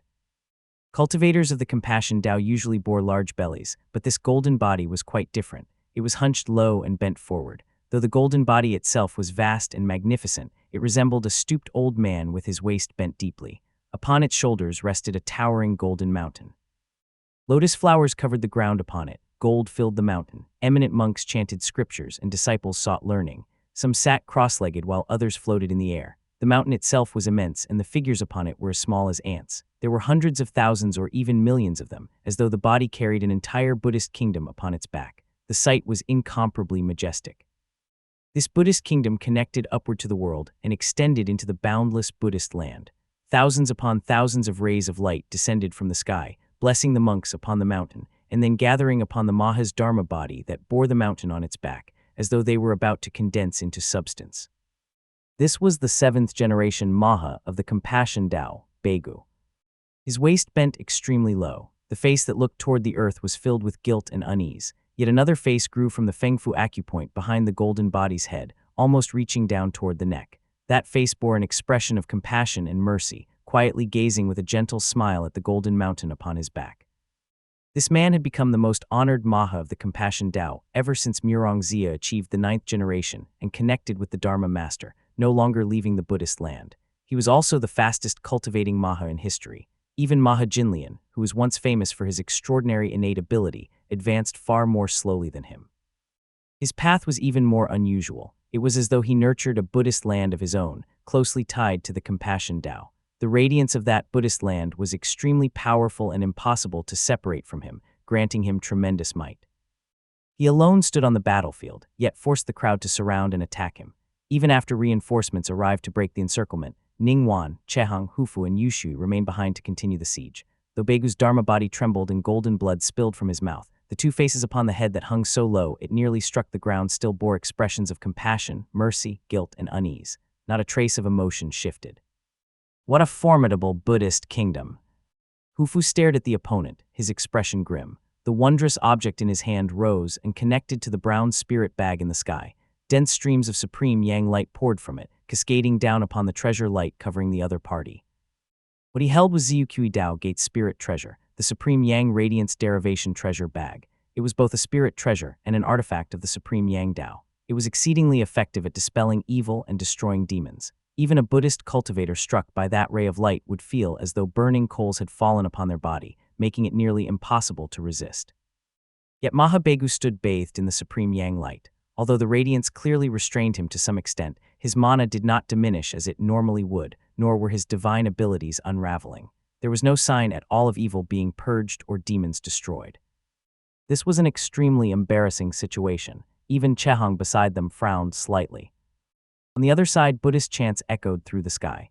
Ling Mei of the Sword Gate held the frosty absolute sword, his expression cold. Before him stood 3 Maha, the 6th generation Zhelu, the 3rd generation Daisy, and the 1st generation Nuzi. Among the northern forces, the most miserable without doubt was the 6th generation Maha Zhelu, whose entire body was covered with eyes. He was riddled with wounds, and more than 70% of those eyes had been shattered, if not for joining forces with Daisy and Nuzi, with the merciful ones forming supporting formations. He likely would not have withstood Ling Mei's techniques. Setting aside the battlefield filled with roaring sword Qi, Taoist Master Kueki also faced tremendous pressure. Holding a Dharma sword, he confronted a scowling man shrouded in profound yellow aura. This was Taoist Master Chuoba Ci of the Chuoba family. He wore a tall crown and a wide belt over a gleaming feathered robe. His cultivation was likewise at the mid-stage of the Purple Mansion realm. He held a halberd spirit artifact, and his divine abilities were refined and imposing. The Chuoba family had always fared the best among the imperial descendants. They had even preserved their grotto heaven, making them descendants of the Golden Core realm lineage. Their Dao lineage was naturally not much weaker than Ziyuqi Dao Gates. With two merciful ones assisting him from the side, he even held a faint advantage. Taoist Master Zhesheng held the Jade True Sword. Beside him stood a female cultivator dressed in pale blue, her face somewhat pale. She was Taoist Master Quanjiu, a friend of Hengxing. Together, they fought against a devil cultivator who was surrounded by rolling white aura. It was impossible to tell which Dao lineage the devil cultivator belonged to. Ningguan glanced silently across the battlefield, taking everything in as she thought. The Hellion family cultivators are not here. The other side clearly controls the situation with ease. Hellion Wumeng is nowhere to be seen, and it is even possible that Hellion Wujiang has arrived. The forces at Timber Mountain should not have been able to stop Li Ziming, yet no news had arrived for a long time, meaning someone must have intervened to assist them. The fact that no new enemies had come from the east meant Li Ziming had already done his utmost. Ningguan was not completely ignorant about the northern situation, yet in terms of detailed intelligence, she could not compare with Kueki. Ever since Kueki deliberately sent Tinglin to deliver the Surging Yang Star Command treasure disk to Li Ziming and reassigned Taoist Master Luo, who should have gone to Mount Zioshi, Ningguan had already sensed that Li Ziming's side would face immense pressure. She simply did not dare say it aloud. At this stage, which side would have less pressure? At this point, she did not know what Kueki was thinking. She did not know what other cards the North still possessed, nor did she understand how such precise intelligence had been personally delivered from the North into Kueki's hands. Perhaps someone in the North had secretly leaked it, yet there was no path left to retreat. Staying within the formation means waiting for death. These Purple Mansion realm cultivators cannot guard here forever. The only path is to fight with everything we have. But how easy could that be? Before them, the golden body was crouched upon the ground with the golden mountain on its back. It did not move at all as the four surrounded it. Its great mouth opened and closed, releasing a calm and solemn voice like thunder. Benefactors, you have achieved divine ability, yet you lack innate wisdom and cannot enter the Buddhist land. My Tao does not wish to accumulate needless killing karma. I urge you to withdraw quickly, yield the great primordial hidden radiance mountain, and return the property of our Buddhist land. The voice spread outward, carrying a pure and peaceful radiance that pushed away the gathered divine abilities. Chehang of Chunyi Dao Gate looked extremely displeased. The supreme yin radiance in his hand withdrew as hatred appeared on his face. The great primordial hidden radiance mountain was naturally Mount Tangdao. If it were lost, Jiangbei would fall as well. This was clearly a condition that could never be accepted. Taoist Master Yushui did not even respond. He simply swung his sword and struck the golden body. Chapter 1429, Wei Xuanian II. Boom! The collision of mana in the sky roared like thunder, each wave louder than the last. Kueki's expression turned grave as the spirit artifact at his waist rose to block the opponent's divine ability. At last, a burst of white light appeared in the sky, spreading endless white mist as a rain of crimson fell. Crash! The crimson rain fell like a waterfall, quickly covering every cloud in the sky. It struck the ground with sharp cracking sounds. The surging rainwater transformed into long silk-like strands that leaped upward toward every Taoist master present. Kueki was briefly stunned, then his expression turned to delight. The Taoist master of the Chuoba family before him, however, suddenly looked grim. The spirit treasure heavenly balance profound bureau cloud. As the thought settled in his mind, the crimson rain draped itself over the sleeves of every Taoist master, forming a protective radiance. A man and a woman descended from the clouds. The woman held an umbrella, her expression helpless. The man stepped upon flames, his eyes wide with fury. Hengzhu Dao has arrived. The two were Hengxing and Hingli. Although Hengzhu Dao Gate had said they would not intervene, they ultimately could not remain indifferent. Hengxing's words were sharp, but her heart was soft. Once this matter had come up, she had first invited her friend Quanjiu to come. Even then she remained uneasy and had been waiting with Hingli within the great void. The range of the heavenly balance profound bureau cloud was vast, and it was also a spirit treasure of Hengzhu Dao Gate. With the blessing arts enhancing it, the morale of the southern cultivators surged. At this moment Hingli could no longer restrain himself. The man had thick brows and large eyes, wearing a robe with broad lapels and narrow sleeves. Radiant light runes were embroidered along the hem. He flicked his sleeve forcefully, and countless crimson talismans burst forth. Stretching out both hands, he seized 2 long blades from the great void. His eyes first locked onto Gelo and the other 2, and he laughed. "You 3 little bastards, your grandfather will beat you to death." The expression of the 3 immediately changed. Gelo was already injured, and it was difficult enough for the 3 of them to hold Ling Mei back together. They were only accumulating injuries with each exchange and were already on the brink. Hingli was famously combative. How could they possibly endure him? Under normal circumstances, the 3 would have turned and fled the moment Heng Dao had appeared, yet they could not escape freely. They exchanged a silent glance, then without hesitation condensed the brilliant light in their hands. They remained where they were, enduring the siege and awaiting death in misery. On the other side, Hengxing raised her brow slightly and said nothing. The spirit umbrella in her hand spun as she gestured with it. A wave of red light descended before Kyueki, dissolving the profound yellow aura. With a gentle turn of the umbrella, multicolored light spread outward. Even as the black-robed man beside her awkwardly tried to thank her, Hengxing turned her head aside and ignored him, leaving him only her profile. The divine ability in her hands never paused as she said coldly, "The Chuoba family has stayed in Yan State so long that they have become beasts of burden for the Murong family." Chuoba Ci, the richly dressed cultivator shrouded in a profound yellow aura, merely smiled and shook his head. Even when the expressions of the 2 merciful ones beside him changed due to Hingli joining the battle and abandoned him to rush off for support, he remained calm. He swung his halberd and shattered the incoming radiant light. After several exchanges, a cold smile appeared as he said, "So it is the Heng Dao. I thought after so many years you might at least become another Mount Changhui. I did not expect you to still be guarding a corner of land. No wonder you decline day by day." Hengxing did not tolerate him. Heng Dao Gate was now the most intact power within the supreme Yang Dao lineage. With a light flick of her sleeve, a red-glazed, cloud-patterned treasure box flew out. It shone brilliantly, and as the lid shifted, golden and crimson light poured out. Light blocked the profound yellow aura and swept away the sandstorm stirred by the halberd. The lid had a sword painted in red patterns against a black background. It seemed ready to leap forth, and countless sword lights erupted. The man of the Chuoba family hurriedly brought his halberd back to defend. The profound yellow aura scattered as blessing arts shone brightly. The northern side was already at a disadvantage. Once the Heng Dao joined the battle, the balance of the field collapsed immediately. Kyueki finally managed to free himself and felt a moment of relief. Just as he drew his sword to turn around, a sudden chill rose in his heart. The red clouds of the heavenly balance profound bureau clouds slowly dimmed. A faint color emerged from the great void, descending suddenly to stand silently before him. It was a man. He wore white garments and a silver feathered robe, each plume distinct like the feathers of a bird. His hair was jet black, his willow-like brows were long and his phoenix eyes elegant. His features were delicate and somewhat feminine while his hair was tied with a wooden hairpin. In his left hand he held a silver-white incense burner, while his right hand rested behind his back. A white jade pearl hung at his waist. Beneath his feet rose dark pale clouds like beasts. Though his appearance was somewhat delicate, he drifted like an immortal, inspiring reverence in those who looked upon him. Yet his aura surged into the heavens. Dark clouds rolled as he suppressed the heavenly balance profound bureau cloud. The overwhelming pressure bore down on the cultivators, and Kyueki's expression turned even cold. A grand Taoist master, a grand Taoist master of the veiled Yin Dao. The figure brought silence to the entire plain. Several Mahas and merciful ones quietly breathed sighs of relief. Even Chuoba Ci spared a moment to raise his brow and bow slightly toward the grand Taoist master in respect. The national preceptor of the great Zhao state, Wei Xunian. Grand Taoist master who had mastered 4 divine abilities, Wei Xunian came from the Tao of the Observation Transformation Heavenly Tower. As the national preceptor of Great Zhao, he was the foremost immortal cultivator of Zhao state in the open. The entire nation supported him. His Tao lineage was profound, his divine abilities exquisite, and he possessed numerous spirit artifacts. He was far from an ordinary figure.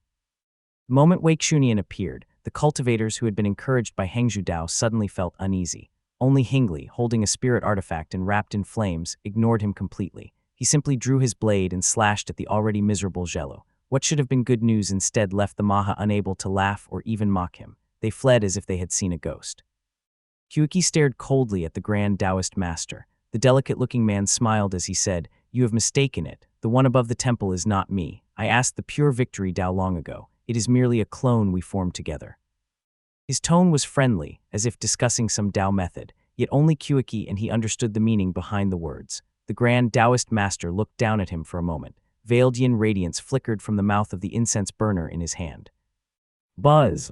Kyueki simply raised the bronze sword in his hand. 5 black talismans appeared in his hand, which he pressed onto 5 vital points of his body. His lips parted and he spat out a mouthful of black chi.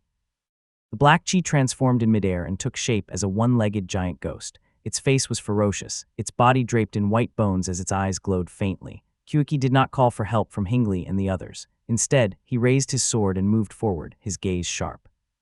Kyueki had never come to seize the Lower Luo region. He only wanted to take advantage of the moment, while he still had the strength to breathe and strike the Buddhist cultivators heavily. To do so, he had gathered 14 Purple Mansion Realm cultivators from Jiangnan. To speak bluntly, even Jingjin in his furious manifestation years ago had never faced such treatment.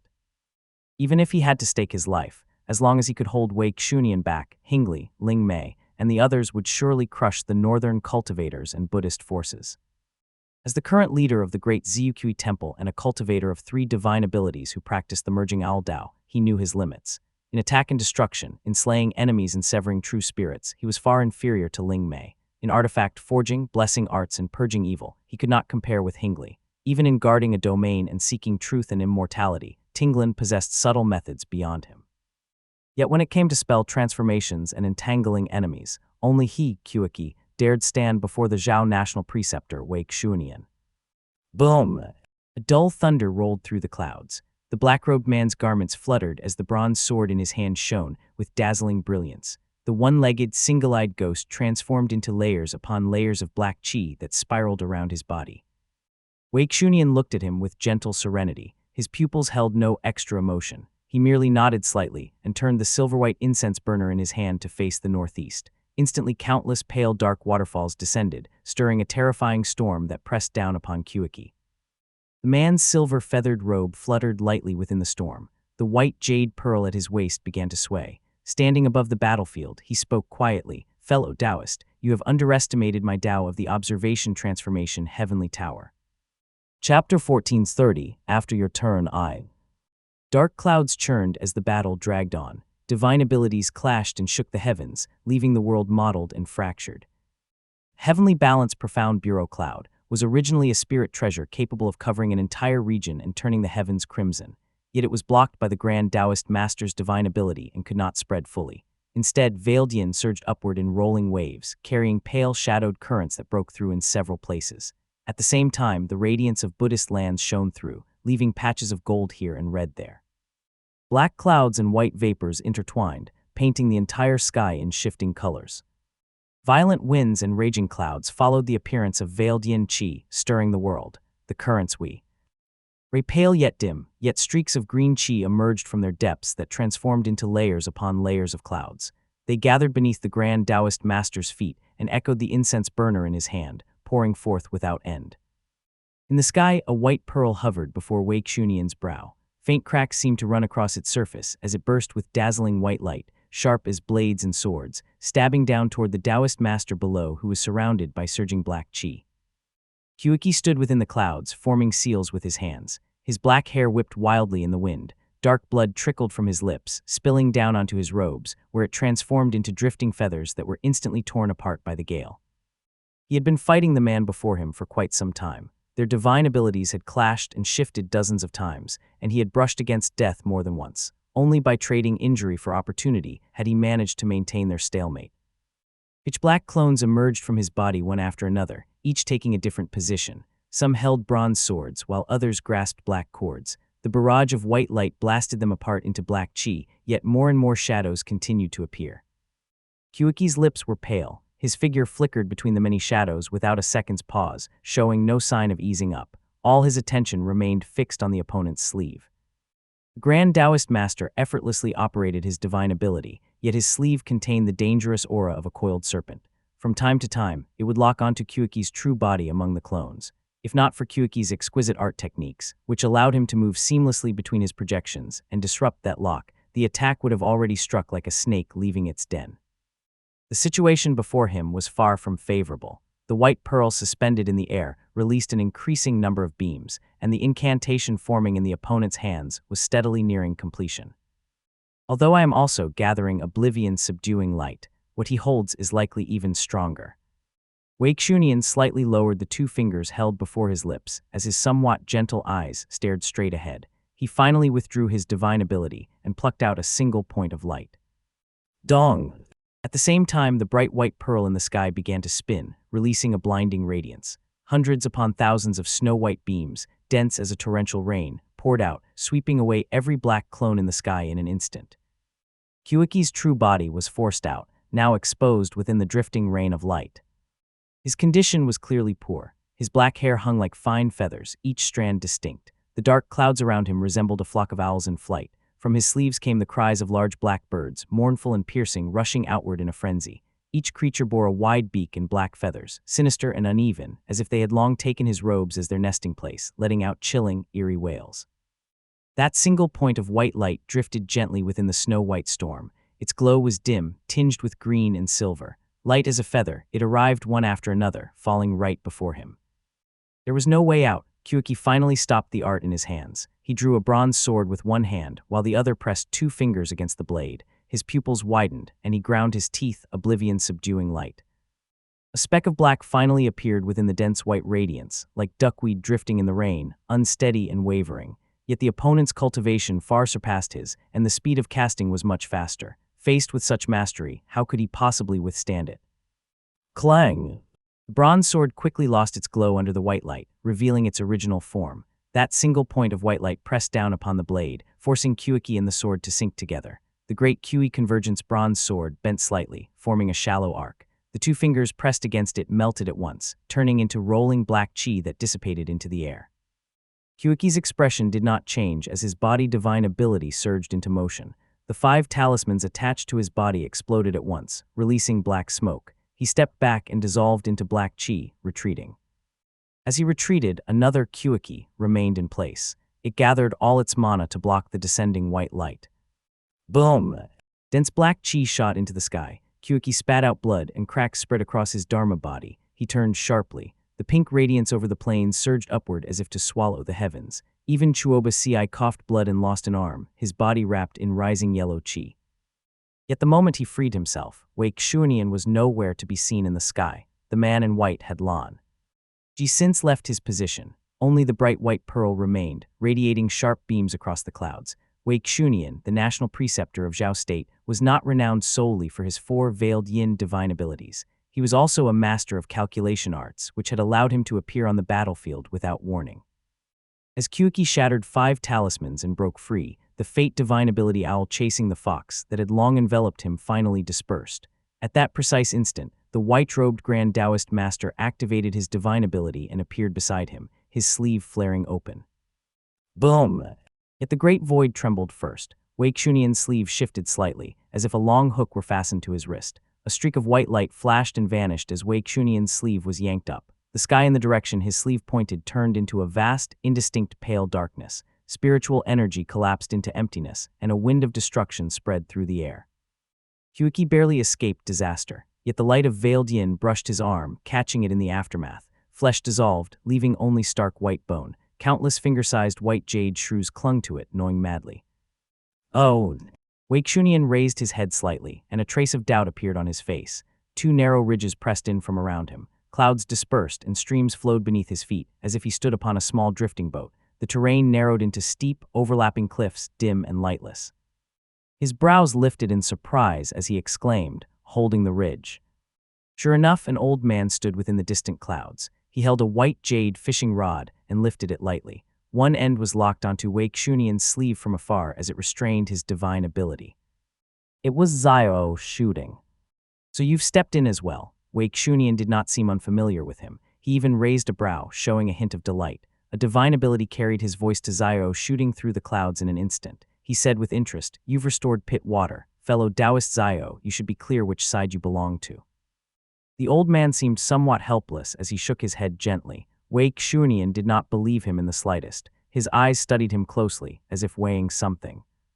They have been sowing discord for years. Chunyi Dao and Jingyi Mountain now share a blood feud. Xuni will neither come nor dare to, and Crimson Reef Island is stirring. Chunyi Dao cannot act either. There are still a few Purple Mansion realm rogue cultivators in Jiangbei, but they would never stand for such matters. Yuan Dao has distanced himself for years and would not hand leverage to Peacock at a time like this. And we still have him. The pieces are all in place. Now we watch how the situation changes. Wei Xunian did not move. After that brief exchange of glances, the long line drifting in the great void suddenly tightened, humming under strain. Zhao Shooting looked at him calmly and replied through a divine transmission. The Zhao family once received help from Ziyuqi. Though I dwell in the northern sea, I could not ignore that debt. I had no choice but to come. Forgive the offense. Chapter 1431. After your turn, I. Whoosh. Drifting dark clouds covered the surrounding sky in an instant. Kyuki had already slipped away, his body wrapped in black divine ability mana that suppressed the veiled yin wound on his arm. He felt weak and in pain all over. Yet though he had escaped, there was no trace of relief. He halted abruptly in midair. Not far ahead, a Taoist in a white and yellow feathered robe marked with circular patterns stood in the air. A Dharma sword rested on his back, shining brightly against the dark sky. He had willow-shaped eyes and carried a refined, scholarly air. One hand extended forward, holding a 12-sided glazed lantern with a bronze base, casting a soft, pale yellow light. Dark crimson blood trickled from the corner of Kyuki's mouth. The Taoist master of the great Ziyuqi temple showed a brief flicker of surprise, but it vanished at once, leaving only coldness in his gaze. Master Cheng Xiao. Before him stood the grand Taoist master who had vanished for many years, the very Cheng Xiao who had long contested Tao arts with Hangzhou Tao Gate. Elsewhere, Wei Xunian and Zhao Shooting faced each other through the clouds. Neither showed the slightest hint of surprise. Only the lower Luo plains fell into sudden silence. Even the Mahas present were momentarily stunned. Taoist Master Cheng Xiao. The silence lasted only an instant before a light, drifting sound echoed through the great void. Bang! The sound was like a snapped string, distant yet close at the same time. Zhao Shooting's white jade fishing rod sprang upward at once, releasing a faint glow. Beneath the clouds, the white-robed Grand Taoist Master broke into a radiant smile. Hi. As tightly bound sleeve, which had been swollen and restrained, finally opened. In that instant, divine abilities and mana erupted across the battlefield. Endless dim white light surged from Wei Xunian's sleeve, connecting heaven and earth. The perilous mountain ridges that had confined the drifting boat halted abruptly, then were forced apart by the rising radiance. Cheng Xiao. At this moment, the one filled with the greatest fury was undoubtedly Hingli. His gaze swept across the scene, capturing the lantern-bearing figure in the sky. His first instinct was to abandon the Maha in his grasp, whose golden blood still flowed, and step into the great void to fight Cheng Xiao. Yet the grand Taoist master in the yellow-white feathered robe remained serenely expressionless. The lantern in his hand released boundless radiance, and behind his head, a mirror-like jade disc engraved with osmanthus patterns emerged from concealment into brilliant light. He had hidden himself for so long, how could he fail now? This was nothing like when he had pursued Li Ziming and tested the stance of Luoxia and the Dragon Clan. The difference was like heaven and earth. In an instant, the world dimmed, thunder roared, and the shifting light of the 12-sided glazed lantern shone upon Kyuki's face, reflecting flickering golden radiance in his dark pupils. The great Kyui Convergence bronze sword rose once more, straining to block the golden light. The sound of metal grinding rang out. Black chi spread and turned into a rain of ash that fell from the sky. Thunder boomed across the sky as Ningwan's cold voice suddenly echoed through the air. Yan Jiang Xiao, how dare you ignore the grace of the place that nurtured you? The voice reverberated through the sky. Taoist Master Cheng Xiao tilted his head slightly, as if unfamiliar with his own name. A faint smile curved his lips as he thought, is this not precisely to repay the Kai family's debt? Mount Xiaoshi. Smoke and dust billowed as the long-awaited purple chi finally dispersed. The ground lay in ruins, streaked with flashes of golden light. A massive golden body had collapsed upon the earth, emitting a low hum. Blue and green flames spread across it, leaving it visibly weakened. Zhuang withdrew his golden body and transformed into a fat monk with large ears as he descended on a spirit wind. Below, his fellow disciples were still shouting, "Help us! We are not like you with a treasure artifact protecting us. That woman's flames are vicious." Zhuang casually tossed the wooden fish in his hand into the air. It released waves of white light in midair, helping his fellows extinguish the flames on their bodies. He then turned and smiled at the Taoist master nearby. "Fellow Taoist Hellion, many thanks for your help. Without you, who knows how long it would have taken to drive that woman away." The man before him held a long pole blade that was neither spear nor halberd. He was handsome, dressed in a snow-white feathered robe, with 18 glazed beads hanging at his waist. He cut an imposing figure. It was Hellion Wumeng. Yet this Taoist master of the Hellion family, a great general of Taifo state, had a hint of disdain in his calm expression. A cold light flickered in his eyes as he said, "Do not try to curry favor with me. No matter what, Tinglin belongs to the Three Xuan's Dao lineage, an orthodox sect. What are you lot? If not for the national preceptor's orders, I would not care even if all of you died. The Hellion family had once been on good terms with the Emptiness Dao, but they had long since fallen out over past incidents. Their relationship was now far from friendly and even hostile before today. Their cooperation now was only because they had received the same orders. As orthodox devil cultivators of the heaven-born devil Dao, the Hellion family considered themselves superior. Their foundation lay in a separate domain within the Great Void, and they measured themselves against the supreme Yang Dao lineage of the Purple Gold Devil Dao. They regarded blood-drinking Purple Gold Devil Dao cultivators as a misguided path. With such pride, how could they look upon him favorably? The monk was rebuked but showed no anger. He simply smiled and said, "Fellow Taoist Hellion has quite the temperament." Hellion Wumeng had a strong reputation across Mobai and Monan. As the Hellion family's auspicious child, he was highly valued by Hellion Wujiang. Whether in cultivation or divine abilities, he far surpassed the Hellion family's Purple Mansion Realm cultivator stationed in the Hedao region, and he was also stronger than Zhu Wang. Naturally, the monk did not hold a grudge and leaned closer, asking quietly, "May I ask what orders you have received, General? Are you joining us to attack the great primordial hidden Radiance Mountain?" Mount Tangdao had a grand formation, but a hastily constructed Purple Mansion Realm formation could not cover the entire range. Noom. Ru's formations were scattered throughout, making it a valuable prize. At least one of the 5 merciful ones had to remain to guard the area. Zhu Wang had a stronger background and could claim a share, yet he was cautious by nature and hoped to bring Hellion Wumeng along as a reliable ally. Hellion Wumeng glanced coldly at him before letting out a mocking laugh. "Foolish monk, the great primordial hidden Radiance Mountain will fall into our hands sooner or later. It is only a temporary stronghold. What good could it hold? At most a formation plate, and you think it would fall to you or me? My lord has already set out from Timber Mountain. One force moves west, another east, and I go south. We will bypass the great primordial hidden Radiance Mountain and gather at the Three Streams region. The weak Purple Mansion Realm forces along the river are where the real gains lie." Zhu Wang nodded repeatedly, smiling without replying. There was no right or wrong in this. He sought to break the enemy in the North-South conflict in order to expand Buddhist lands. This differed from the devil cultivator's pursuit of resources. He simply said with a smile, "I will only remind you of one thing, fellow Taoist. Do not forget that Tinglin and the others have only retreated." Hellion Wumeng let out a scornful laugh and replied, "Do you think Tinglin will hide in purple smoke, blessed land, or return to the great primordial hidden Radiance Mountain to reinforce it? Do you take me for a fool who would attack a blessed land? Take your useless lot and get out of my sight." With that, he rose on the wind and departed over the mountains. Zhu Wang remained behind, still smiling. Once Hellion Wumeng was gone, his smile faded, his face turning cold as he thought, a bunch of northern barbarians. If not for the Qi Emperor's favor, they would still be herding horses in some corner, and yet they dare act so arrogantly before my 7 Dharma forms. It was common for northern Purple Mansion Realm cultivators to look down on the merciful ones. They considered only Mahas their equals. There were many as blunt as Hellion Wumeng. Zhu Wang could only curse inwardly before turning to ask, "Why are you still wasting time? Those who move first gain the advantage. If we can intercept a retreating Purple Mansion Realm cultivator, that would be a great prize." His status was clearly higher, and his tone carried an unspoken command. 2 of the remaining 4 immediately rose into the air and followed behind him. "Please give your instructions, junior brother." Chapter 1432, The Soaring Mountain Descends, I. Timber Mountain. A sinister aura thickened the air. Blue-black qi spread through the mountain forest, surging and receding like tides, never settling and constantly trembling. A vast sheet of black cloth covered the sky. Hundreds and thousands of golden eyes flickered above, casting down thin, elongated streaks of golden light as swift as the wind. Beneath it, the radiance of the 2 merciful ones were dim, and their faces were filled with anger. Taoist Master Luo held a short blade in hand, his expression grave. There had originally been 4 merciful ones here, 1 of Compassion Dao and 3 of Emptiness Dao. Out of the 2 who had attacked first, 1 had already been eliminated, leaving 3 remaining.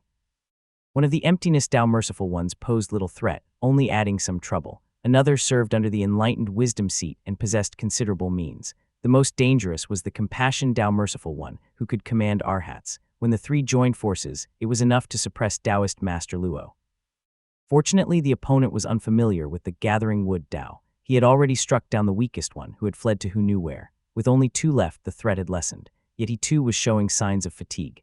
if not for the thousand-dyed light-nurturing robe in his possession, refined specifically to counter the Compassion Dao's methods of housing souls and commanding arhats, the situation would be far worse. Taoist Master Luo was far from his limit and not yet at the point of retreat. Though he struggled to defeat them, the merciful ones had limited transformations and found it even harder to restrain him. He continued to circulate his divine ability, occasionally releasing blue-black light into the sky. His spiritual sense was fixed on Li Ziming and the others above. There was no doubt that Li Ziming, facing Hellion Wujiang, was in even greater trouble than he was.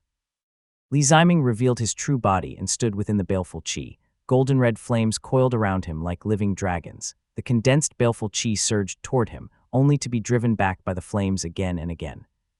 Before him floated the brilliant Yang King's axe, radiating bright light that enveloped his Dharma body. A green-yellow spirit ruler hovered at his side, releasing ripples like mountains and rivers. It repeatedly pushed back the sea of baleful qi around him and measured the illusions within, breaking them into drifting wisps of black smoke. His condition was far from good. The battle had not lasted long, but he no longer had the divine ability or mana to restore the greater half of his head that had been bitten away. He remained in that horrifying state. His body was covered in wounds from baleful qi, with black qi churning and refusing to dissipate. After fighting Hellion Wujiang for some time, he had gradually grasped where the opponent's strength lay. Aside from the sinister single eye on his chest, his body divine ability was exceptionally unusual. Li Ziming's heaven-venerating gate could enhance his Dharma body, but its effect was limited. Hellion Wujiang's Dharma body was far stronger than his. Though not particularly formidable among Purple Mansion realm cultivators, it was formed from layers upon layers of baleful qi. This baleful qi gathered and dispersed without form. Techniques below the Purple Mansion realm could no longer harm Hellion Wujiang. Even Purple Mansion realm divine abilities and techniques were weakened when they struck him. Most troublesome of all, his body divine ability resonated with the baleful sea divine ability, Rakshasa Sea, that now filled the sky, allowing him to continuously recover. He was extremely difficult to deal with. On top of that, the opponent's long whip was extremely agile, while Li Ziming's spirit artifacts and divine ability were comparatively heavy and unwieldy. In just a few dozen exchanges, the opponent had already forced him to use the miraculous effect of the Surging Yang Star Command Treasure Disc twice, but he had reversed Bright Yang, shaking the stars, and escaped danger. Each time he reversed the Surging Yang Star Command Treasure Disc, 4 bright stars would appear. Now that he had used it twice, 2 of those stars had dimmed, though its strength did not diminish and even grew more profound. Tied as it was to the spirit artifact, this miraculous effect could only be used 4 times in total. I wonder how Kueki is faring. Hellion Wujiang is formidable. If this drags on, I might end up losing my life here. It was not like his ties to the Supreme Yang were especially deep, but Moongaze Lake lay right by the river. He had no time to think further. His spiritual sense was locked firmly onto the sword-wielding figure within the black qi, not daring to relax for even a moment. As expected, Hellion Wujiang gave him no chance to catch his breath. Another streak of golden light burst forth from within the surging black qi like a shattered silver bottle, sending a chill through his Shenyang acupoint and filling him with a sudden, intense sense of danger. Buzz! He saw no sign of the opponent's spirit artifact or spell. He immediately activated flame-stepping movement. Flames flared across his body as he snapped his head up. All his divine ability mana converged at a single point, and his spiritual sense tightened to its absolute limit. There was nothing there. Buzz! What broke first was the green-yellow ripple of mountains and rivers. The vast range of the ruler of manifested mountains and rivers, together with the measuring precision of sovereign weighing, proved highly effective. Li Ziming finally sensed the direction of the incoming attack. Flame-stepping movement surged, and he circulated his divine ability.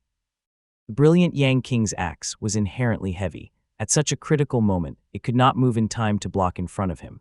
Yet Li Ziming stepped forward as flame through flame-stepping movement and pressed himself behind the spirit artifact. The brilliant Yang King's axe cannot move in time, but I can reposition myself and make it block for me. Boom! The brilliant Yang King's axe, shining in the sky, seemed to be struck by a heavy, illusory blow as it was flung high into the air. A thunderous collision followed, along with a surge of bright Yang radiance rising skyward. Li Ziming suddenly spat out a mouthful of blood and fell out of the flames formed by the flame-stepping movement. Dense, fine cracks spread across his chest, like countless tiny ants clinging to him, yet a faint, relieved smile curled at the corner of his lips. Only then did he see that illusory light clearly. It was entirely black, shaped like a blade no larger than a palm, yet incomparably sharp. It was the short blade at Hellion Wujiang's waist. The blade light had been treacherous, Only after everything settled did the surging sea of baleful qi begin to part, revealing where the blade qi had passed. The measuring ability of the ruler of manifested mountains and rivers had indeed played a major role, but it was the defensive ability of the brilliant Yang King's axe that had prevented his Dharma body from being cut apart. The opponent's short blade was too formidable. Whether it was the ruler of manifested mountains and rivers or the mountain-charging sea-pacing tiger, anything he could have used to block would surely have been damaged. The ruler of manifested mountains and rivers, being a spirit embryo, might have even been severed. This spirit embryo was now key to maintaining the situation. How could Li Ziming allow it to be easily destroyed? Blood lingered at his lips, but he had no time to rest. The heavenly gate rose beneath him. Brilliant heavenly light burst forth, suppressing the Dharma sword rushing through the baleful qi. The owner of those pale 5 fingers trembled slightly and revealed himself before Li Ziming. Black-silver armor gleamed, robes billowed, and his gaze was cold. Hellion Wujiang had arrived before him. The heavenly gate stood among the clouds, swaying slightly as it was submerged in surging baleful qi. Its once radiant white bricks dimmed. Dragon banners and phoenix carriages sank into the qi. The ceremonial standards hung limp, drifting weakly under the impact of the baleful qi. It seemed barely able to suppress the sword. The clear heavenly light was momentarily obstructed. A gash suddenly yawned open between Hellion Wujiang's chest and lungs. That eye turned once more, golden light surging forth to pin him in place as the terrifying maw appeared again. Pajai. Li Ziming dispersed into flames and fled with his divine ability. The man suddenly turned back, only to see a gleaming treasure disk emerge once more. Chaotic stars trembled and locked him in place.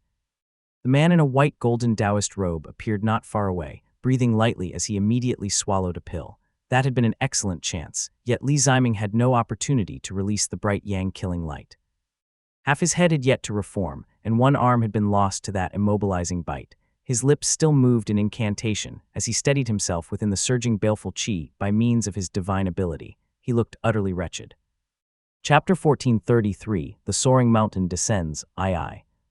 Standing across from him, Hellion Wujiang's black and silver armor gleamed as the eye on his chest blinked faintly. His outer robe fluttered in the wind. He held a long sword in one hand and a Dharma whip in the other, silently examining Li Ziming.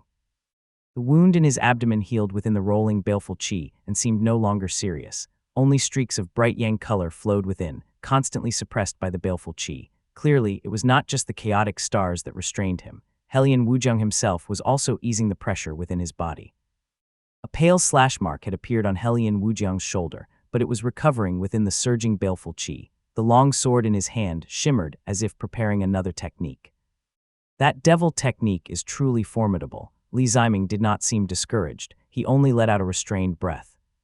That eye was one of the most domineering spell arts Li Ziming had ever seen. It immobilized first, then devoured. It was almost impossible to evade. One bite would immediately injure the Dharma body. It was the first time Li Ziming had suffered such a loss from a spell art. As the battle grew more intense, avoiding it became even harder. Yet Hellion Wujiang showed little sign of exhaustion. The bright yang radiance within his abdomen only grew more intense. If he had not paused to suppress it, Li Ziming might not have noticed any strain at all. Bang! As the long sword in his hand shone and the whip recoiled, the light of the chaotic stars gradually faded. That sharp-browed, deep-eyed face returned to serenity.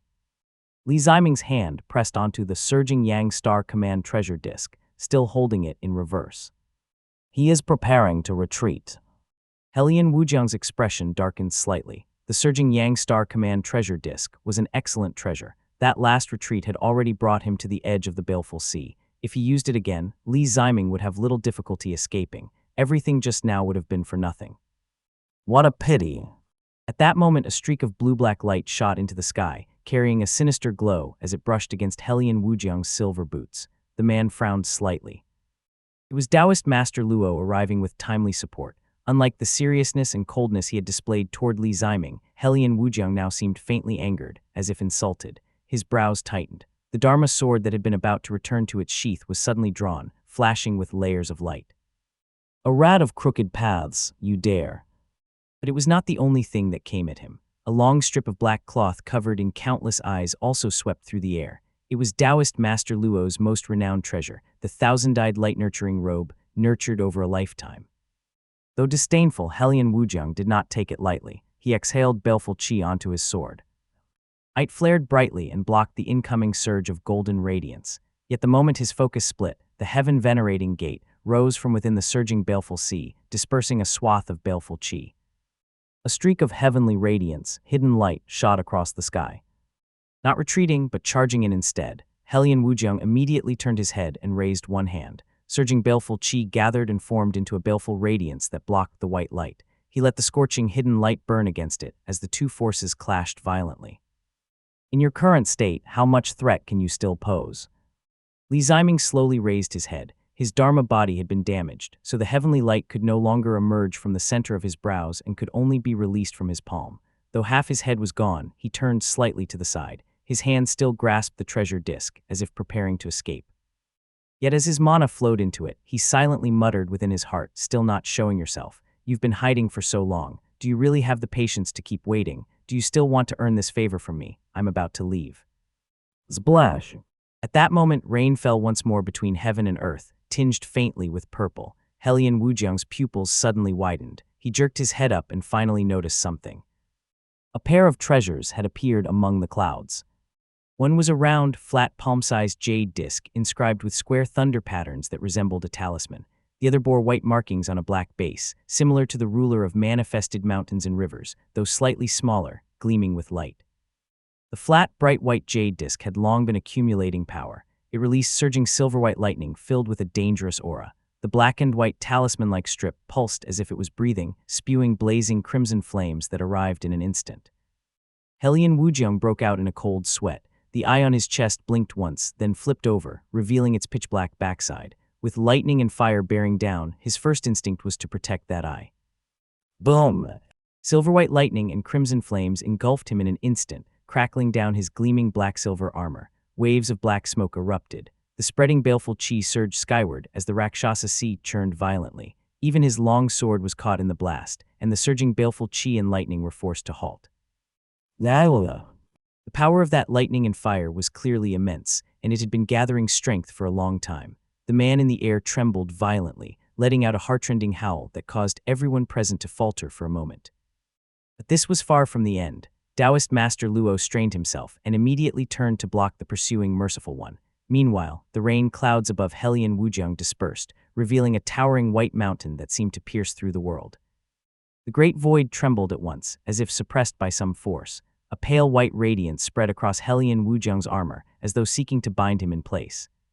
Hellion Wujiang's pupils turned blood-red in an instant. Streams of baleful chi seeped from the corners of his eyes and ran down his face as he forced the non-empty tribulation to shift. Countless peaks of black chi rose up and collided with the soaring white mountain in the sky. Clang! Caught off guard, he spat out a mouthful of black blood. The wound on his face, deep enough to reveal bone, slowly closed. His deep-set eyes locked onto the sky. Who? Yet the lightning and flames in the sky grew even more violent, revealing a youth on a scaled bird beast. He wore a dark blue robe patterned with mysterious designs. His face was small with a slightly pointed chin, giving him a handsome look. He held a sword in his arms as his long hair flowed freely in the wind. The youth's eyes were bright as he grinned. Baya capital immortal Dao Yehui.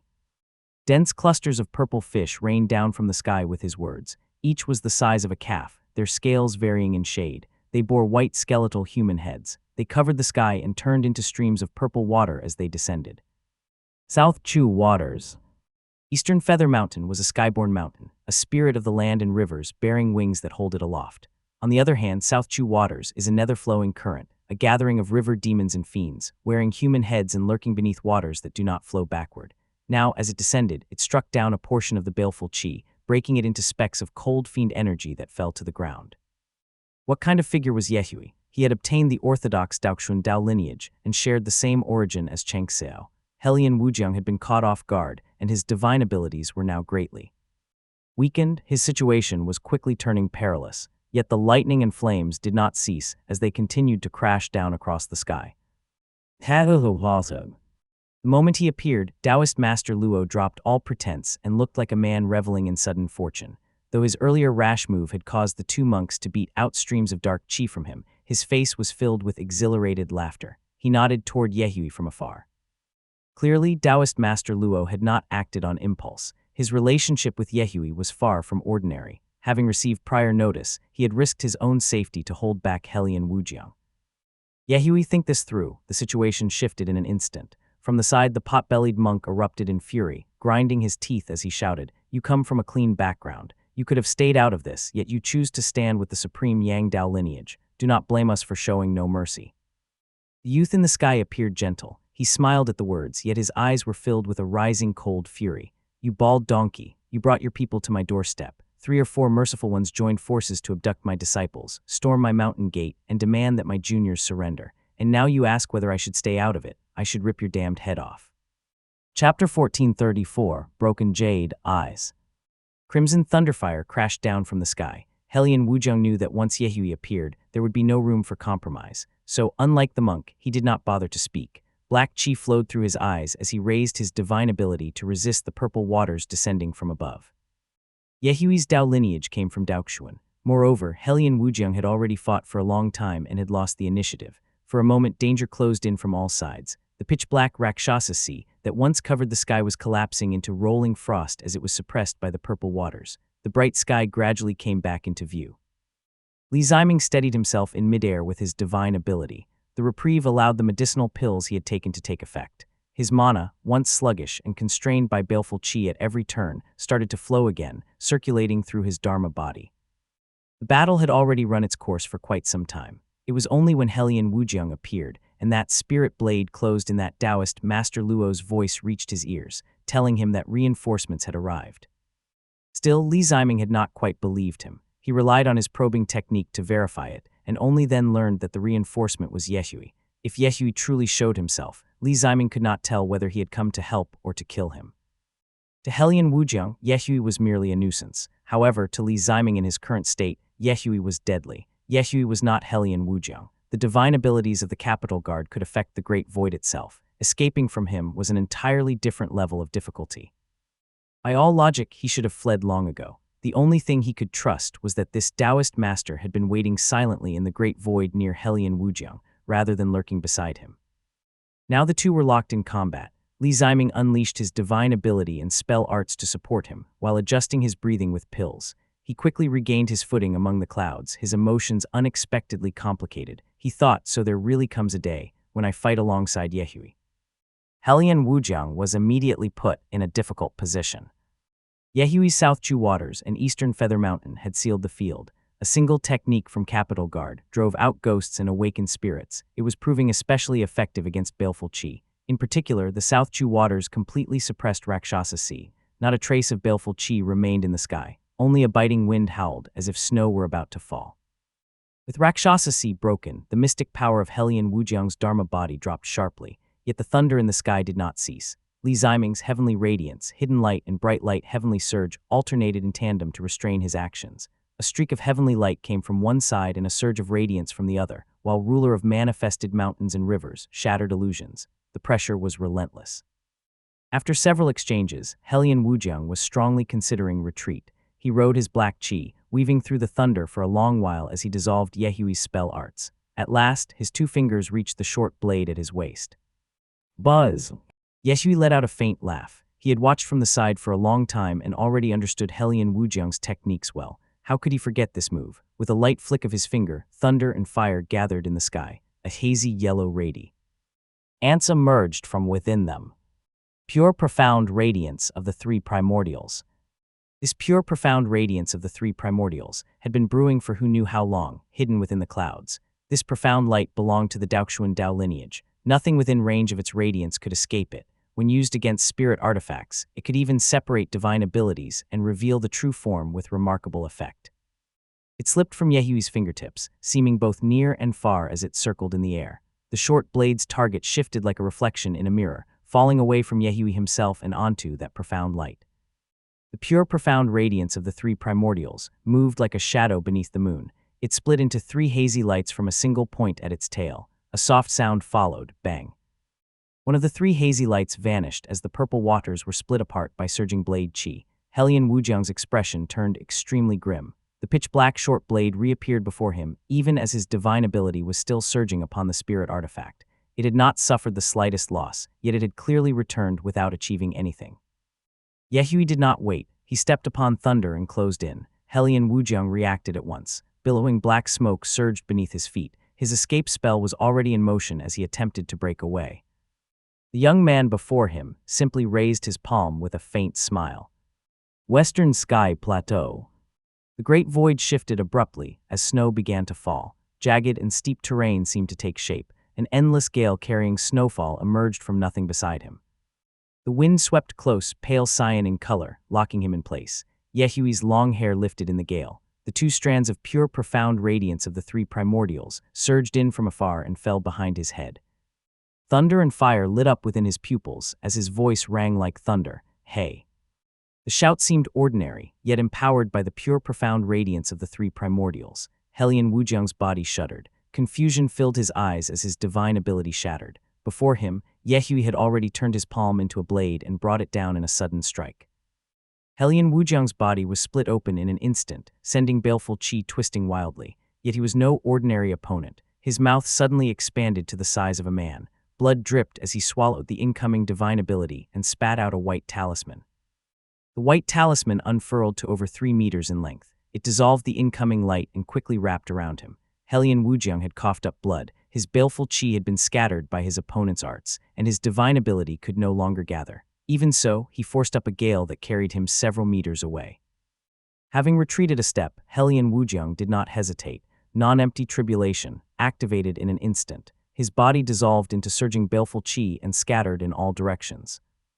Yehui let out a cold laugh. The talisman and seal in the sky activated at once. Then, from the distant horizon, a roar like mountains collapsing and seas surging resounded. Thunder crashed as a vast surge of white qi rose and swept away all the crimson that covered the sky. Yehui's expression shifted slightly as the divine ability in his hand halted. A trace of caution and hesitation arose in his heart as a name surfaced: Tao of the Observation Transformation Heavenly Tower, Wei Xunian. In that brief instant, Hellion Wujiang dissolved into black qi before him. 2 golden-scaled insects burst forth from within. Each insect had 12 legs and a pair of wings, its body divided into 4 segments and covered in fine scales.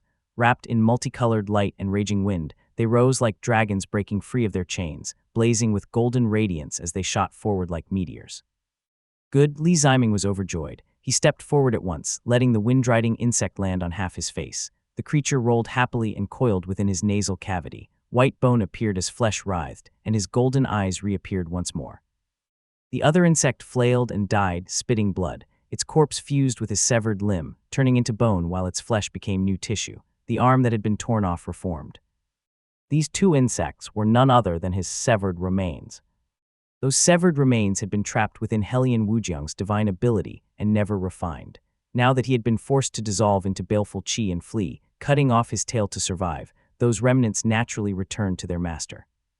Now Li Ziming was bathed in pure heavenly light. Though a faint mark remained on the bridge of his nose, it was barely noticeable unless examined closely. At the very least, his Dharma body was no longer in such a miserable state. As the baleful qi receded and the Arpli waters dispersed, Yehui did not pursue. He turned back with a smile and said, "Fellow Taoist Jiajing, it's been a long time." Hellion Wujiang's defeat and retreat had been inevitable. Yehui had waited on the sidelines for a long time. Once he revealed himself, forcing Hellion Wujiang back would have been enough. But using his arts to break his divine ability and release the severed remains had shown his goodwill.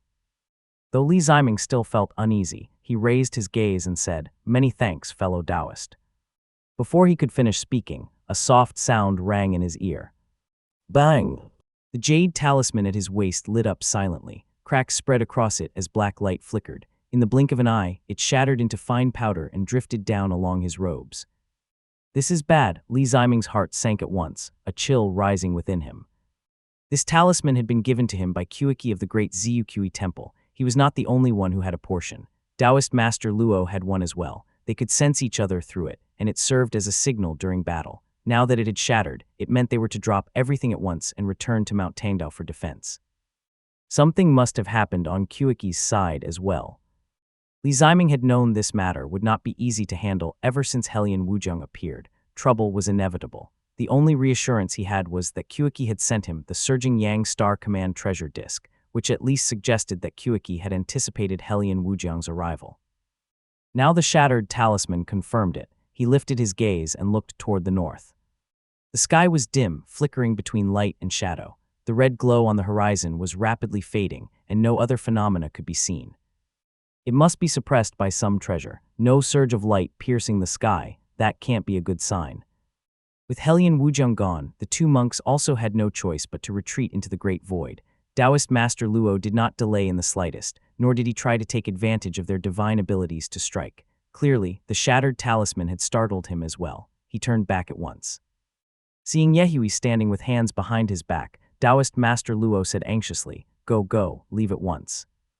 Neither of them hesitated. Li Ziming was still injured and unwilling to linger. He immediately retreated into the Great Void. Yehui's expression had grown slightly grim as he asked, "Leave, where are the two of you going?" The question was harsh, yet unavoidable. No one knew how the main force of the supreme Yang Dao lineage had fared. Should they each return to their own strongholds, or continue toward Mount Tangdao? Chapter 1435, Broken Jade II. Though none of the three spoke, the situation was already clear.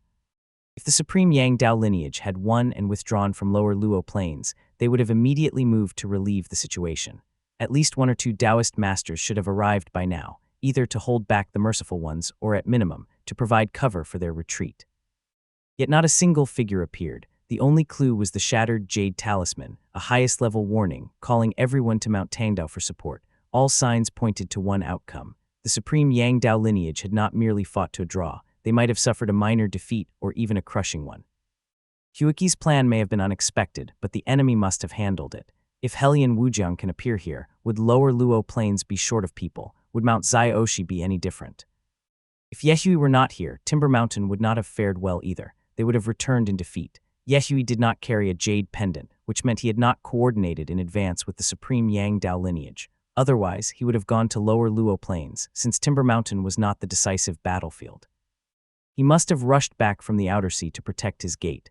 He may have his own motives, but even so, the other two battlefields will not have many like him to help. If he went to Mount Tangdao, there was no telling whether it would be safe. Li Ziming had the immortal mirror, so if the North had won and set an ambush along the way, he would be able to detect it. But no matter what, there would certainly be one or two battles ahead, and his current condition was far too poor. Although I've recovered 2 parts of my Dharma body, greatly reducing the time and effort needed to repair it, those remnants are filled with baleful qi. They are unstable and cannot be refined in time. In the short term, it's no different from not having recovered them at all. In this state, I may not be able to guarantee a win against even a merciful one. Li Ziming looked up at Taoist Master Luo and saw that his expression was grim as he said, "That's hard to say. I do need the technique in Fairy Ning's hands, but..." The supreme Yang Dao lineage has many cultivators. It would be one thing if Hengzhu Dao Gate was not present, but with Chunyi Dao Gate around, he is bound to look down on me. It would not be convenient for me to head to Mount Tangdao openly. I will remain within the Great Void. I only ask that you mention me to the others. If a major battle occurs, I will appear quietly and offer assistance. Taoist Master Luo was a devil from the southern border and cunning by nature. Those words had pushed the matter entirely onto Li Ziming. Yet Li Ziming's thoughts were already racing. If Lower Luo Plains has fallen, they will scatter. Whether all those supporting Taoist masters will even head to Mount Tangdao is uncertain. If I were those northern Buddhist cultivators, where would I go now? Mount Tangdao, it would be Mount Zioshi. The grand formation of Mount Tangdao could not cover the entire mountain range. The remaining ridges were only protected by smaller formations. Ahead lay Mount Zioshi, where Tinglin was stationed. While many cultivators were present, it was manageable. But once it fell, the north could break straight into White River Stream. Those Buddhist and devil cultivators would never choose the hardest target. If White River Stream was lost, all the families along the banks would be in danger. Their retreat would be cut off. Even Li Ziming himself would have to withdraw to the northern shore. His expression turned grim as he cupped his hands and said, "My apologies, everyone. I must first head to Mount Zioshi. If fellow Taoist Tinglin withdraws, the north may push straight into White River Stream. The fire will reach my own doorstep." Li Ziming did not wait for a reply as he transformed into light and departed in haste. Taoist Master Luo seemed about to speak, then stopped. He looked in the direction Li Ziming had gone, confusion on his face. In Zheajing's condition, even if someone truly attacks Moongaze Lake, what can he do? Wouldn't he just be throwing his life away? If you ask me, he should stay hidden and recover. Both sides are dangerous. Why walk straight into a trap? Taoist Master Luo glanced at Yehui again and saw that the young man's expression was no better. He thought to himself, White River Stream lies before the Li family. Does that not apply to his capital Immortal Dao as well? Taoist Master Luo suddenly understood and spoke at once. "Brother, shall we make a trip?" Yehui's eyes narrowed as he shook his head. He was not Li Ziming. To put it plainly, aside from the Guan Gongxiao siblings, he cared for no one. He did not concern himself with the lives of commoners or cultivators under his domain. He waved his hand and said, "How can you care about all that? My gate is protected by a purple mansion realm formation. It won't be broken anytime soon. At worst, the people and spirit materials will be looted. Those siblings are still at Mount Tangdao. I'll go with you. At the very least, I'll bring them away." The devil sighed and summoned a blue-black wind. Riding his divine ability, he headed south toward Mount Tangdao and asked, "You've been out all these years. Did you gain anything worthwhile?" Yehui had an unexpectedly close relationship with him. He waved his hand and said, "It's nothing much. I fought Changxiao over a Daoxuan treasure and spent a few years recovering. Now that I've returned, I think you'll defect to the north." Taoist Master Luo considered this and replied, "This time is different. Wei Xunian is not easy to scheme against. He will definitely come. If the Compassion Dao also provides their full support, there will certainly be deaths." Yehui remained indifferent. Taoist Master Luo chuckled and said, "It has nothing to do with me. Who cares? As long as I get the technique, that's enough. If the situation drags on and the fighting lasts, taking a bit more along the way wouldn't be bad. That would be a fine outcome. Look at it, the North plays the villain and cuts their flesh. Are we, the so-called good side, not doing the same? Something always has to be carved off and fed. Look at Jiajing. His Dao lineage is more orthodox, yet how much has he already taken? It's just aligned interests. The Supreme Yang side is simply more generous. And now that a devil cultivator like me finally gets a share, even you came to take a cut too." Taoist Master Luo pointed at him with a grin. Yehui stood with hands behind his back, not angered, and laughed lightly. "You devil." Taoist Master Luo sneered and replied, "A devil? I'm a devil. At least I don't scheme against my own disciples or children. Even when I take blood qi, I take it from backwater villagers and petty landlords, people unrelated to me. If I am a devil, then what are people like Sumian and Quilei? Beasts would be a better name." That word beasts made Yehui lower his head slightly. His lips moved silently as his gaze dropped, and he finally murmured, "The pursuit of survival, strength, and freedom has never been measured by conscience or morality." Taoist Master Luo spat. For years, people from Jiangnan and further north had called him a devil. Though he had never spoken it aloud, the resentment was clear. With a mocking look, he shot back, saying, "Then tell me, aside from conscience itself, what else is judged by conscience? Li Jiangqun would know best how bright the Supreme Yang Dao lineage truly is. The play being staged today was already performed on the lake 500 years ago." White River Stream. Lush vegetation swayed in the violent wind, bending low. Hardly a figure could be seen. Only a sky-obscuring gale churned above the clouds. Thunder rolled across the horizon. The sounds of formations shattering rose and fell. Streams of golden light shot through the sky, sweeping up leaves. A figure moved close to the ground, riding the cold wind. The one-armed man's body was in disarray, his face stained with blood. Though handsome, he looked utterly wretched from fleeing and injuries. Blood rose to his mouth again and again, yet he dared not let it freeze into frost and reveal his trail. He could only swallow it back. Mount Zhaoshi is finished. Outside the main formation of Mount Tangdao, it's all blood. Master monks everywhere, yet not a single Taoist master in sight. Deep fear still lingered in his eyes. Fei Qingyi had not been stationed at Mount Tangdao for long. The first group of Li family cultivators had followed Li Jiangxia into White River Stream. After stabilizing the situation, they left behind several detachments and led the capital Immortal Dao forces toward Mount Tangdao. As the number of Buddhist cultivators grew, the Li family's second wave of cultivators arrived as reinforcements under Fei Qingyi's command.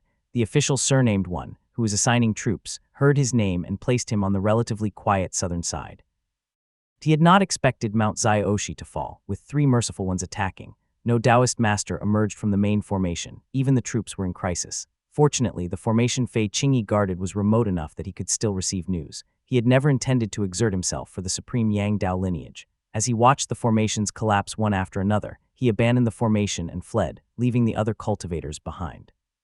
He had not expected several master monks to pursue him along the way. Their numbers only grew as their momentum soon became overwhelming. He did not dare to fight and could only flee with his injuries. He ran all the way into the territory of White River Stream. Only then did the master monks seem to hesitate and disperse. He barely clung to life as he reached this place, already at the end of his strength. A glance at the terrain showed it was Mount Manghua, still some distance from the lake. Suddenly, violent winds surged around him. Dark clouds blotted out the sky, as if he had entered a demonic realm. His limbs went weak and he turned to flee. After only a short distance, a burst of demonic light descended from the sky. With a loud crash, it struck the cold wind beneath his feet, sending icy currents surging. He spat out blood. The demonic light twisted and coiled around his chest and back. Darkness filled his vision. He heard the wind roaring in his ears. Darkness gave way to light again. Thud. In that instant, he had no idea how high he had been thrown. He tumbled among the clouds and landed amid thick black baleful chi. He knew at once that something was wrong. He scrambled to his feet, but did not dare to look up. Out of the corner of his eye, he saw rows of cultivators standing on either side. He immediately kowtowed and cried out, "Greetings, my lord. Greetings, my lord." Oh! At the head stood what seemed to be a young man. His voice sounded youthful. From the left came a trembling voice, reporting, "My lord." This subordinate failed in vigilance, and let an immortal cultivator slip through. Ha ha ha! A hearty laugh came from above, casual in tone as the man said, "What of it? My forces are scattered across several counties, plundering everywhere. Who has time to watch the rear?" Sweat poured from Fei Qingyi like rain. A pair of silver-white boots stepped before him. A voice came down from above. "Even if your defenses were watertight, you couldn't have stopped this man. Zhu Weng sent him down personally. He belongs to Moongaze Lake. He's useful right now. If he makes contributions, Zhu Weng will want him back. If he dies in your hands, who would Zhu Weng answer to?" A chill spread through Fei Qingyi's entire body. He could not move. He was, after all, a Foundation Establishment realm cultivator and had heard much of both North and South. How could he fail to grasp the meaning behind those words? For a moment, he did not know how to respond. Then his throat tightened as he was lifted into the air by a powerful force. The Purple Mansion realm Taoist master before him wore armor beneath a feathered robe. His features were handsome. One hand rested on a long-handled blade, while the other held Fei Qingyi up before him. His eyes were cold as he said, "Don't play dead with me. Li Ziming is still at Timber Mountain and cannot come now. Even if he escapes with his life, he will only crawl back into some corner. Even if he does come, he will likely be on the brink of death from his injuries. I may not be able to break the Purple Mansion realm formation for now, but I will not let such fat prey sit untouched before me." The man before him broke into a bright smile and said softly, "I know your Fei family is on the northern shore. You need not worry. If this fails, you will die anyway. The northern shore is nothing. It can be taken in the span of a thought. Your Fei family can leave this place and head for Monan. If you succeed, the northern Buddhists will grant you a good position." Held in his grasp, Fei Qingyi's will to survive surged. He suddenly grew calm as he stared straight into the man's eyes and said, "I only ask that you keep your word." Ha ha ha ha! The silver-armored man set him down with a smile. He planted the long-handled weapon on the ground and clapped his hands, laughing as he said, "You need not worry about that. I am Helian Wumeng of the royal family of Taifo State. I do not go back on my word." Chapter 1436, The Scheme of the Northern Bank, I. The people of the supreme Yang Dao lineage won't be able to hold out this time. The riverbank will suffer as well. It's your good fortune that you can gain some benefit by casting your lot with the North. Helian Wumeng smiled as he said, "No matter what, the Li family is still a Purple Mansion realm immortal family. If I were to plant a divine ability on you, it would likely be discovered once you cross the river and reach the lake. Fortunately, Zhu Weng has already fixed your fate through his wondrous methods and reserved a place for you in the Buddhist land. You have nowhere to run. If things succeed, you'll gain a long-lived position as a Buddhist cultivator. If they fail, you'll die without a whole corpse, and your soul will be scattered to nothing." Fei Qingyi understood nothing about the ways of Buddhist cultivators, but a chill spread through his entire body. He felt the Li family had treated him well, yet no kindness could outweigh his own life. With life and death before him, his heart turned cold, especially with the lure of a Buddhist cultivator's position hanging before him. The Taoist master's words silenced his wavering thoughts. He kowtowed and said, "Please instruct me, my lord." Helian Wumeng leaned back upon the clouds and casually ordered, "When you return, carry out the order and take my men with you. They will disguise themselves as southern cultivators, claiming to have fled from defeat in the north. Enter the Grand Formation, meet the people of the Li family, and capture a few key figures. That will secure everything." Fei Qingyi froze. The Li family had countless protocols for audience. It was nowhere near as simple as these northern barbarians imagined. If he followed this plan, he would only be throwing his life away. He immediately knelt and urged anxiously, "My lord, you misunderstand. Moongaze Lake has strict rules. No matter what, we won't be able to meet the direct lineage of the Li family." Helian Wumeng showed no surprise. He looked at him with a faint, amused smile and nodded. "Oh, then give me a plan." Fei Qingyi suddenly realized, he's testing me. All his petty thoughts vanished. He dropped to his knees, his limbs icy cold. The fear in his heart settled into a suffocating weight, yet from it arose a strange, almost hysterical calm. He said respectfully, "The Li family's direct lineage is no ordinary matter. They possess many wondrous treasures and are not easily deceived. Li Jianqian is sharp-minded and Li Qian is skilled in calculations. I dare to ask, my lord, do you want people or objects? The smile on Helian Wumeng's face faded slightly as he replied, either will do, people would be better. Fei Qingyi kowtowed and said, with my humble thoughts I should take these injuries, and report to the lake, claiming that great primordial hidden Radiance Mountain has been breached at several points and urgently needs manpower. Helian Wumeng glanced at him. He had come south with his own plans. Buddhist cultivators were attacking Mount Tangdao to pin down Tinglin as she returned injured, so he had already unleashed devil cultivators to plunder Mount Zioshi in the rear. This would allow him to cut off communication and maintain a false front before infiltrating White River Stream ahead of time. How could he not understand these stakes? He merely mused, would he send his direct lineage there? I doubt he would send anyone at all. What? Fei Qingyi shook his head and said respectfully, he certainly won't. There's no need to send anyone there. My lord is right by the riverbank. Send a few people to stir trouble and commit acts of the devil Dao. The lake follows the orthodox Dao. As long as they know a Purple Mansion Realm cultivator won't cross the river, how could they stand by and do nothing? I'll teach you what to say, Helian Wumeng laughed loudly. He walked up to him, muttered a few instructions, then kicked him in the shoulder, sending the young man in white tumbling several times.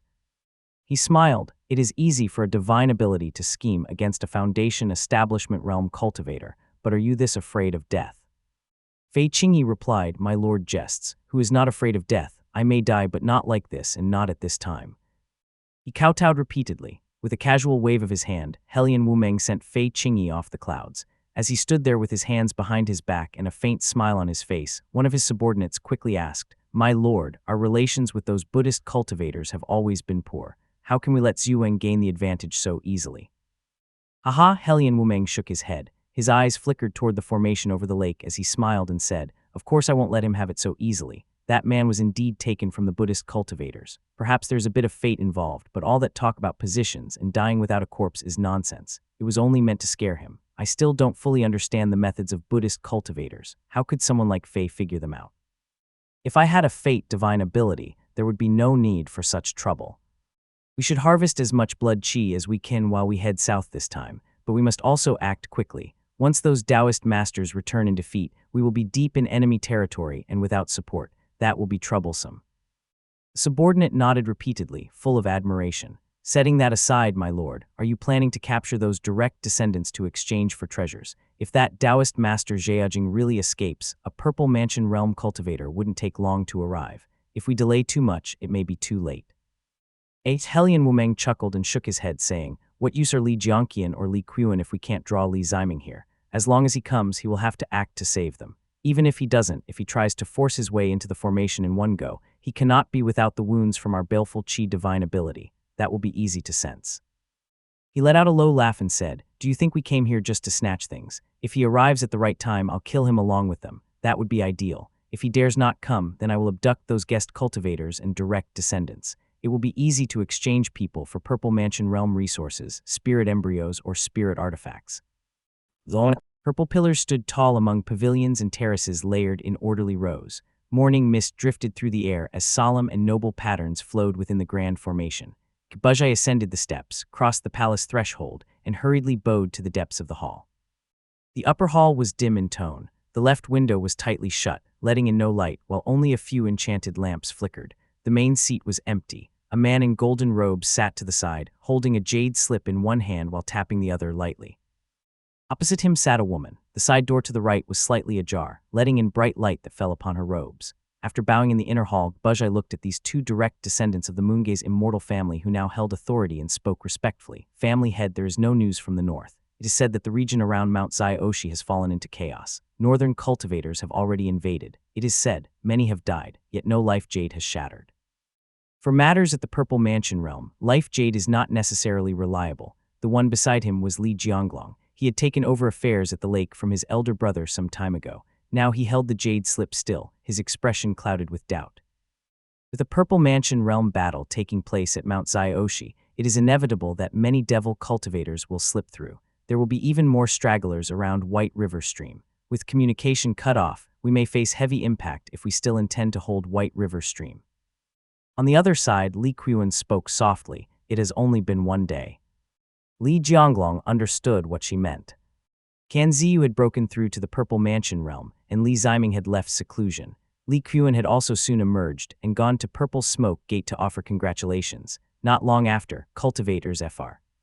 The Purple Smoke blessed land sent word that Taoist Master Zheajing was resting there and would personally attend the grand banquet in 3 days to congratulate the Taoist Master of Purple Smoke Gate. Yet in an instant, heaven and earth had shaken. The clouds in the north had flared bright and then vanished. The land in the direction of Mount Zaiyoshi trembled violently, as if mountains collapsed and seas roared and the earth had been turned over. It had been a terrifying sight. Less than a day had passed since the Purple Smoke Gate's banquet had begun. Some families might not even have taken their seats yet. This was why Li Jianglong's expression was so grim. The supreme Yang Dao lineage had kept everything tightly concealed, fearing calculations by several Mahas. In the eyes of the Li family and the cultivators of Jiangnan, it seemed as if the north had seized the chance to strike south, while the Dao lineages of Jiangnan had gathered at the blessed land to celebrate. Thinking of this, he could not help but ask, "What does my elder brother say?" Since the incident in the north had cut off communication, Li Jianqian had led his people back from White River Stream and remained guarding the northern bank. Bajai quickly replied, the news came directly from him. Today, several devil cultivators who rashly headed south were killed. Their cultivation levels were not high. As he pondered, Li Qian said again, if the northern Buddhists have moved south, they could not have broken through Mount Tangdao in an instant. The Purple Mansion Realm cultivators would not take long to arrive either. We may have lost some initiative. The situation at Mount Zaiyoshi is unstable, and there is no clear information. It is said the area is already surrounded by devil cultivators. It is best not to cross the river rashly to investigate. I naturally know. Li Jianglong's gaze swept over the empty main seat. No one knew what he was thinking. He raised his brows and said, Taoist Master. Before he could finish, a burst of hurried footsteps sounded from below. Qi Juyan entered, his expression grave, and said, Fei Qingyi has fled back from the north and has come to request aid. Chapter 1437, The Scheme of the Northern Bank, II. Li Jianglong's expression changed. He stepped forward quickly and asked with a frown, did he enter the formation immediately? No, he is waiting outside the formation. Li Jianglong relaxed slightly. He turned to look at the woman beside him. Li Qian rested one hand lightly while the other turned a jade pendant. Her eyes were half closed. After a moment, she said, let him in. Li Jianglong assumed she had made her judgment through shamanic spell arts and nodded repeatedly. Soon, the white-robed youth with a severed arm stumbled in from outside the hall, collapsed to his knees, and cried, the situation in the mountains is dire. Please send reinforcements from the family. He quickly recounted everything from beginning to end, from the chaos in the north to how he had escaped from the formation. He deliberately avoided mentioning the merciful ones, speaking only of the enemy's ferocity and the urgent need for reinforcements. If those points fall, the enemy will be able to advance unchecked. The next line of defense will be the river itself. The Lord personally said that the Purple Mansion Realm cultivators of the north will not cross the river and that their main forces are at Mount Tangdao. We only need to hold off the rogue cultivators and devil cultivators coming south. Fei Qingyi was extremely agitated, his limbs trembling. Li Jianglong listened carefully, glanced over him, and asked, you came alone. My lord, he began speaking nervously, but after only a few words, Li Jianglong sensed something off in his tone. He stood up abruptly, his expression turning fierce as he shouted, what are you hiding? Fei Qingyi dropped to his knees, pressing his forehead tightly to the ground, showing only the back of his head as he cried, I lied. The situation was critical. There were many Qi Cultivation Realm cultivators from the family in the formation. I still had some strength left, but I had no time to care for them. I only saved myself. That was not a major matter. Li Jianglong helped him up and saw that he was overcome with emotion, unable even to open his eyes. He said, you've worked hard, Protector Fei. Fei Qingyi said hoarsely, what I mean is, with Purple Mansion Realm battles at Mount Zaiyoshi and White River Stream, the situation is extremely dangerous. Even if the north calls for aid, we do not necessarily need to respond. We might be killed by the aftermath of Purple Mansion Realm combat on our way there. We should focus on holding the northern bank and prevent devil cultivators from harming the common people. I saw many devil cultivators moving south as I fled. The situation is urgent. I beg for a chance to atone with merit and fulfill my duty to protect the family. As long as Purple Mansion Realm cultivators do not cross the river, holding the northern bank will not be too difficult, thought Li Jianglong. Fei Qingyi had first raised the unlikely option of reinforcement, then returned with this compromise, making his words seem more credible. Li Jianglong considered it silently and replied, I will make arrangements at once. Invite Protector and guest elder son. Fei Qingyi kept his head lowered, saying nothing as tears streamed from his eyes. Then Li Jianglong changed his tone and said sternly, "The northern bank must be held, but the north cannot be ignored. Maintaining formations and supplying mana, along with Qi cultivation realm and embryonic breathing realm cultivators, are all necessary. Your thinking is not wrong. There are many devil cultivators around White River Stream. It is fine for a few of you to go as urgent reinforcements, but bringing a large group would draw too much attention. I will send guest Elder Kui, along with the family members, to Mount Tangdao. They will go together with the people of Purple Smoke Gate for mutual support." Your subordinate obeys. Fei Qingyi paid little attention to the rest. Earlier, not seeing Li Jianqian had left him a trace of relief, yet Li Qiuan and Li Jianglong had thought everything through. In the end, though they said they would send people to the northern bank, they were only dispatching 2 guest cultivators who might not even match him in battle. However, he had never expected to bring out any of the Li family's direct lineage, so he raised no objections. He continued counting silently, and just as the 2 guest cultivators stepped forward, a thunderous explosion suddenly rang out. Boom! Everyone looked up at once. Several streaks of black light rose in the north, accompanied by mournful cries. Fei Qingyi immediately grew agitated, fell to his knees before the 2, and cried, "Is that the northern bank? My Fei clansmen are still there. I beg the 2 of you to save them." Before the 2 could say more, a streak of golden dowlight rose over the lake. The Everbright platform shone brilliantly, blocking the surging black qi. Kui Juyan had already made his move, and streams of light rose across the lake as cultivators from all directions rushed over.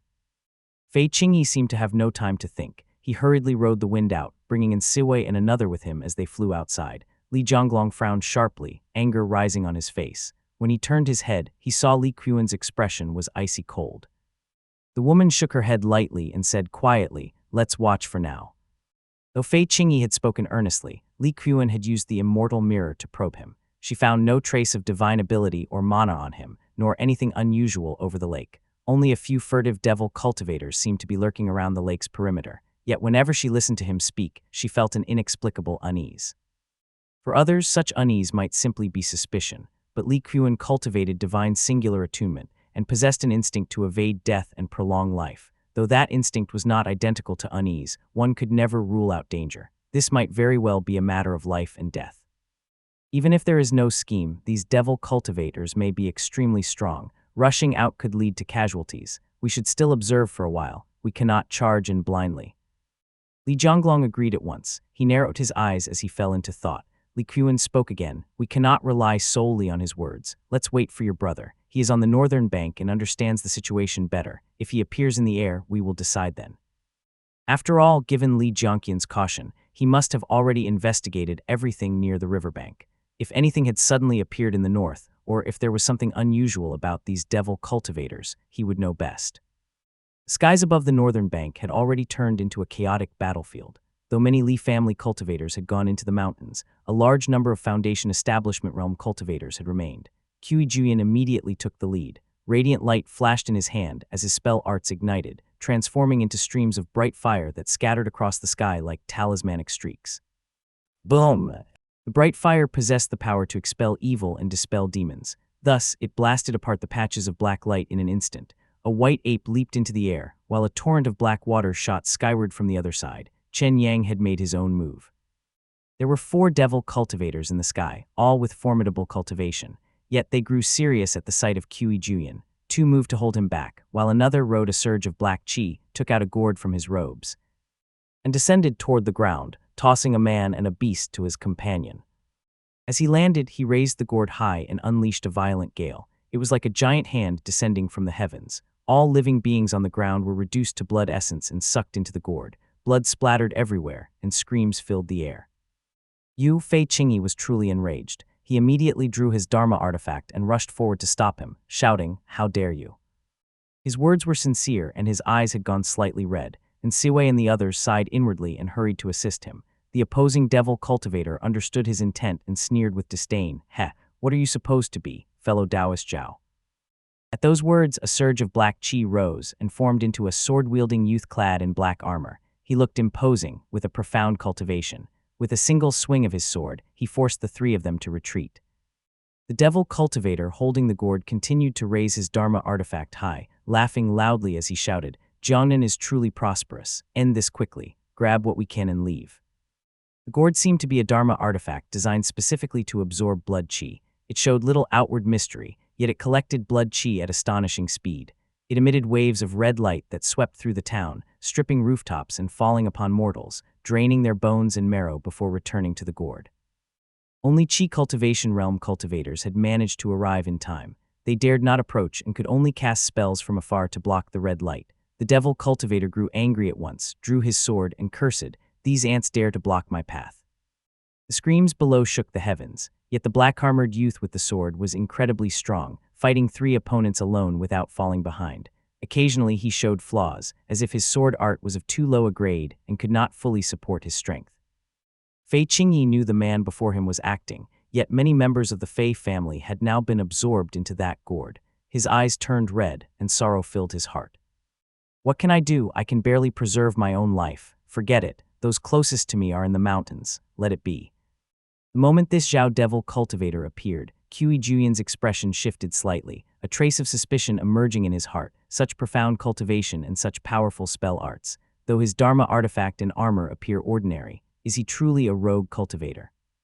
But the battle had already begun. How could it be stopped at will? Held back by the opponent in the air, he could only transmit his voice secretly to the others. "These do not seem like rogue cultivators. Be very careful." Fei Qingyi's expression was filled with grief and anger as he transmitted to the others. "The Lord has already said Purple Mansion Realm cultivators would not cross the river. What does it matter if they are not rogue cultivators? We must drive them back and protect the people of the northern bank." Chapter 1438, Bright and Baleful Eye. Black chi spread through the air, while white light rippled outward. Fei Qingyi rode the wind upward, sword in hand, and halted among the clouds. The black-robed youth before him barely spared him a glance, his gaze drifting lightly past to settle on Qi Juyan instead. With a casual lift of his sword, he handled the 3 of them as if the battle were nothing more than a game.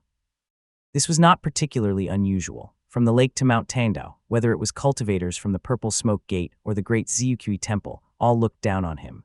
Rogue cultivators at the Foundation Establishment Realm might give him a bit of respect, but even guest cultivators of the Supreme Yang Dao lineage could treat him like a joke. But things were different now. The opponent's sword strikes were all directed at Nsiwei, battering the old man until he could barely endure it. Though he seemed to ignore Fei Qingyi, he was in fact holding back against him. Yet below, the gourd was held high. How long could the lake endure this? As expected, with no one restraining the devil cultivator, even Chi Cultivation Realm cultivators had to rush forward. The first to block the red light were Fei family Chi Cultivation Realm cultivators. However, with a single sweep of his sleeve, they were reduced to white bones. He burst into laughter and turned, only to see an old man riding the wind toward him, shouting sternly, "How dare you act so recklessly?" The devil cultivator glanced over and saw a gray-robed old man at the Chi Cultivation Realm, holding a sword. He immediately laughed and cursed, "Who are you supposed to be?" At that moment everyone froze. In the sky, Chen Yang turned pale. "My lord, don't." That man was Chen Dong. Chen Yang ignored the weapons of the devil cultiva. Tore and blasted out a field of sword light, trying to intercept the one on the ground. Other cultivators rose into the air at once, and Zhayan leapt up to block his path, but the red light in the sky suddenly vanished as a figure arrived riding flames.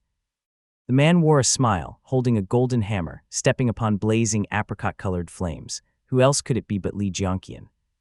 The golden hammer had long been charged. Wrapped in blazing flames, it smashed down on the opponent, but even before the Dharma artifact arrived, a wave of fire surged forward, causing the devil cultivator's expression to change. What powerful, radiant fire! He moved to draw a blade from his sleeve, but the man before him opened his throat and spat out apricot-yellow flames straight at his face. The great radiant book was formidable in battle, and its flames were fierce. The devil cultivator hurriedly formed a spell to resist the radiant fire. With a clang, black smoke burst in the sky. The gourd was scorched by the radiant fire and wobbled as it fell through the air like a bird with broken wings. His spell had been cast in haste, and he had not expected the flames to be so fierce. Thus, he only managed to disperse a small portion. The rest fell upon him, burning him until his face turned pale. Li Jianqian rarely made a move, let alone after advancing to the mid-stage of the Foundation Establishment Realm. Now that he acted, the flames stunned everyone. The tense atmosphere eased, and Fei Qingyi even called out, "Family head, mighty indeed." Li Jianqian drove the golden hammer forward again. He turned his head and smiled. Though it was called a smile, his eyes were cold, even carrying a trace of mockery. Family head, this must be a direct descendant of the Li family. Though the devil cultivator before Li Jianqian had been scorched and looked grim, he was overjoyed inside. After dozens of exchanges, the two in the sky could no longer restrain Qi Juyan. Moreover, Li Jianqian only grew fiercer with each strike. Layers of apricot flames stacked upon the opponent, burning him until he howled in pain. In his heart, he became even more ruthless. Good. Even at this point, only one has come out, truly cautious. But before his thoughts finished, the youth before him flicked his sleeve. A painted screen flew out, sweeping away all the black chi in the sky in an instant. At the same time, a golden blade shot forth from it toward his face. Startled devil cultivator slapped out a talisman and activated his immortal foundation. A sharp clang rang out as he blocked the golden blade. Already the weakest among them, he had been acting as bait to harvest mortals. How could he withstand a suddenly appearing ancient Dharma artifact? All his black chi was suppressed by the screen, and he could no longer defend himself from the massive hammer that was already swinging down before him. Boom! A geyser of black clouds burst forth in the sky. His chest caved in as blazing radiant fire burned across it. Terrified out of his wits, he immediately crushed the jade pendant hidden in his sleeve. Everyone on the battlefield was stunned, but Fei Qingyi could no longer hold himself together. His expression turned anxious, and a chill rose in his heart. What are we still waiting for? It seems the others will not come out at all. In that brief moment of distraction, he suddenly felt heat rising behind his head. Startled, he turned around, only to find the youth with the golden hammer had appeared behind him at some unknown moment, looking at him with a cold sneer. Fei Qingyi's heart sank to the bottom of an icy lake. He said softly, "Fa, family head." Li Jianqian remained calm and unhurried, barely moving. Those eyes that Fei Qingyi never dared meet now looked at him with open mockery. "Lord Fei, who exactly are you waiting for?" That single sentence carried biting sarcasm, sending his heart plunging into even icier depths. In his dazed mind, names began to surface one by one. That Taoist master deceived me. Has Li Ziming returned? Or is there another purple mansion realm cultivator at the lake? White River Stream. Helian Wumeng wore armor and held a long-handled blade. His armor glimmered faintly with silver-white light in the darkness. He looked relaxed, watching the south as if enjoying a performance, clicking his tongue in admiration from time to time. Only when the apricot-colored radiant fire erupted did he smile faintly and step forward, saying, "The rigid ones are always easy to deal with. Kill a few people and they can't sit still." But after just 2 steps forward, he narrowed his eyes slightly and stopped. The black chi in the clouds before him dispersed, revealing a man standing quietly. The man wore golden armor that shimmered white gold, its surface formed of fine overlapping scales. He was tall and had a calm expression. Most striking were his eyes, which glowed with intricate dark gold patterns in the darkness. Rolling white chi surged from beneath his feet, forming a vast, radiant sea that spread rapidly. It took on various shapes, at times like white cicadas singing, at times like killing beasts lunging. All the black smoke and baleful chi in the sky dissolved upon contact. Now revealed, he simply stood there. The darkness in the sky rapidly receded like a tide, retreating northward until it gathered behind Helian Wumeng, forming a patch of black sky that stood in stark contrast to the bright south. The smile on Helian Wumeng's face gradually stiffened as he thought, "Bright Yang, not Li Ziming, the Li family still has hidden strength." His gaze turned cold, yet he showed neither anger nor irritation. He sneered, "I wonder which fellow Taoist you are." The golden-eyed, scaled-armored man raised his head slightly. The clouds above shifted and formed into a kiln of white chi, carrying a long weapon as it descended from the sky. It circled him once before placing it into his hand. It was a halberd with a crescent-shaped blade at its center, like a full moon. Surrounded by dense spiritual energy, it emitted streams of radiant light through the rolling white chi, each beam nearly solid as it pierced through the clouds, flickering in and out of view. He reversed the halberd and pointed it straight at Helian Wumeng. Its cold edge gleamed as he said in a deep voice, "Mungai's Lake, Minghuang." Helian Wumeng was of the direct line of Taifo State, a prodigy forged through bloodshed in Mobai. He showed no hesitation. Instead, excitement flickered in his eyes as he looked at him with a smile. "After fighting for so many years in Mobai, this is the first time I've seen someone like you." He raised his long-handled blade. The armor on his body lit up piece by piece, and the 18 glass beads at his waist shone one after another. A fierce wind howled, lifting his black hair and revealing the bone necklace at his neck. He said coldly, "Helian Wumeng of Taifo State." However, the sky brightened before his words even finished. A halberd was cutting through the air, rapidly enlarging in his vision. Its brilliant white light reflected in his eyes as its cold edge rushed toward him, causing his pupils to contract sharply. Chapter 1439, Bright and Baleful II. Clang! The collision of divine abilities erupted into multicolored light and blazing sparks, sending vast ripples through the air. The Dasheng halberd was pure white like snow, its shaft marked with scale-like patterns. Hellion Wumen braced his long-handled blade firmly before him, stopping it less than a few centimeters from his face. Good! Flash of delight appeared in Hellion Wumeng's eyes. Surging baleful chi had already risen along his body, forming a dark aura around him. Yet in that brief instant, the weapon he had blocked vanished, transforming from a sweep into a downward cleave, crashing down with overwhelming white light from the sky. Boom! White smoke shot into the sky. Hellion Wumeng steadied his long-handled blade and planted it on the ground, letting out a breath as he grinned. Opposite him, the golden-eyed youth's scaled armor gleamed under the sunlight, his halberd slanted toward the ground. Hellion Wumeng narrowed his eyes and vanished from where he stood. Clang! The youth before him gripped the halberd with both hands and raised it level. With a sharp clang, he blocked the descending blade that was neither spear nor saber. The dark clouds in the sky were immediately scattered by the surging multicolored light of divine abilities. The clash of weapons grew more intense as they exchanged dozens of blows. Though Hellion Wumeng's entire body burned with heat, he felt exhilarated. The demonic light of his long-handled blade grew more and more powerful, surging forward like a dragon plunging through the sea, streaking with black light.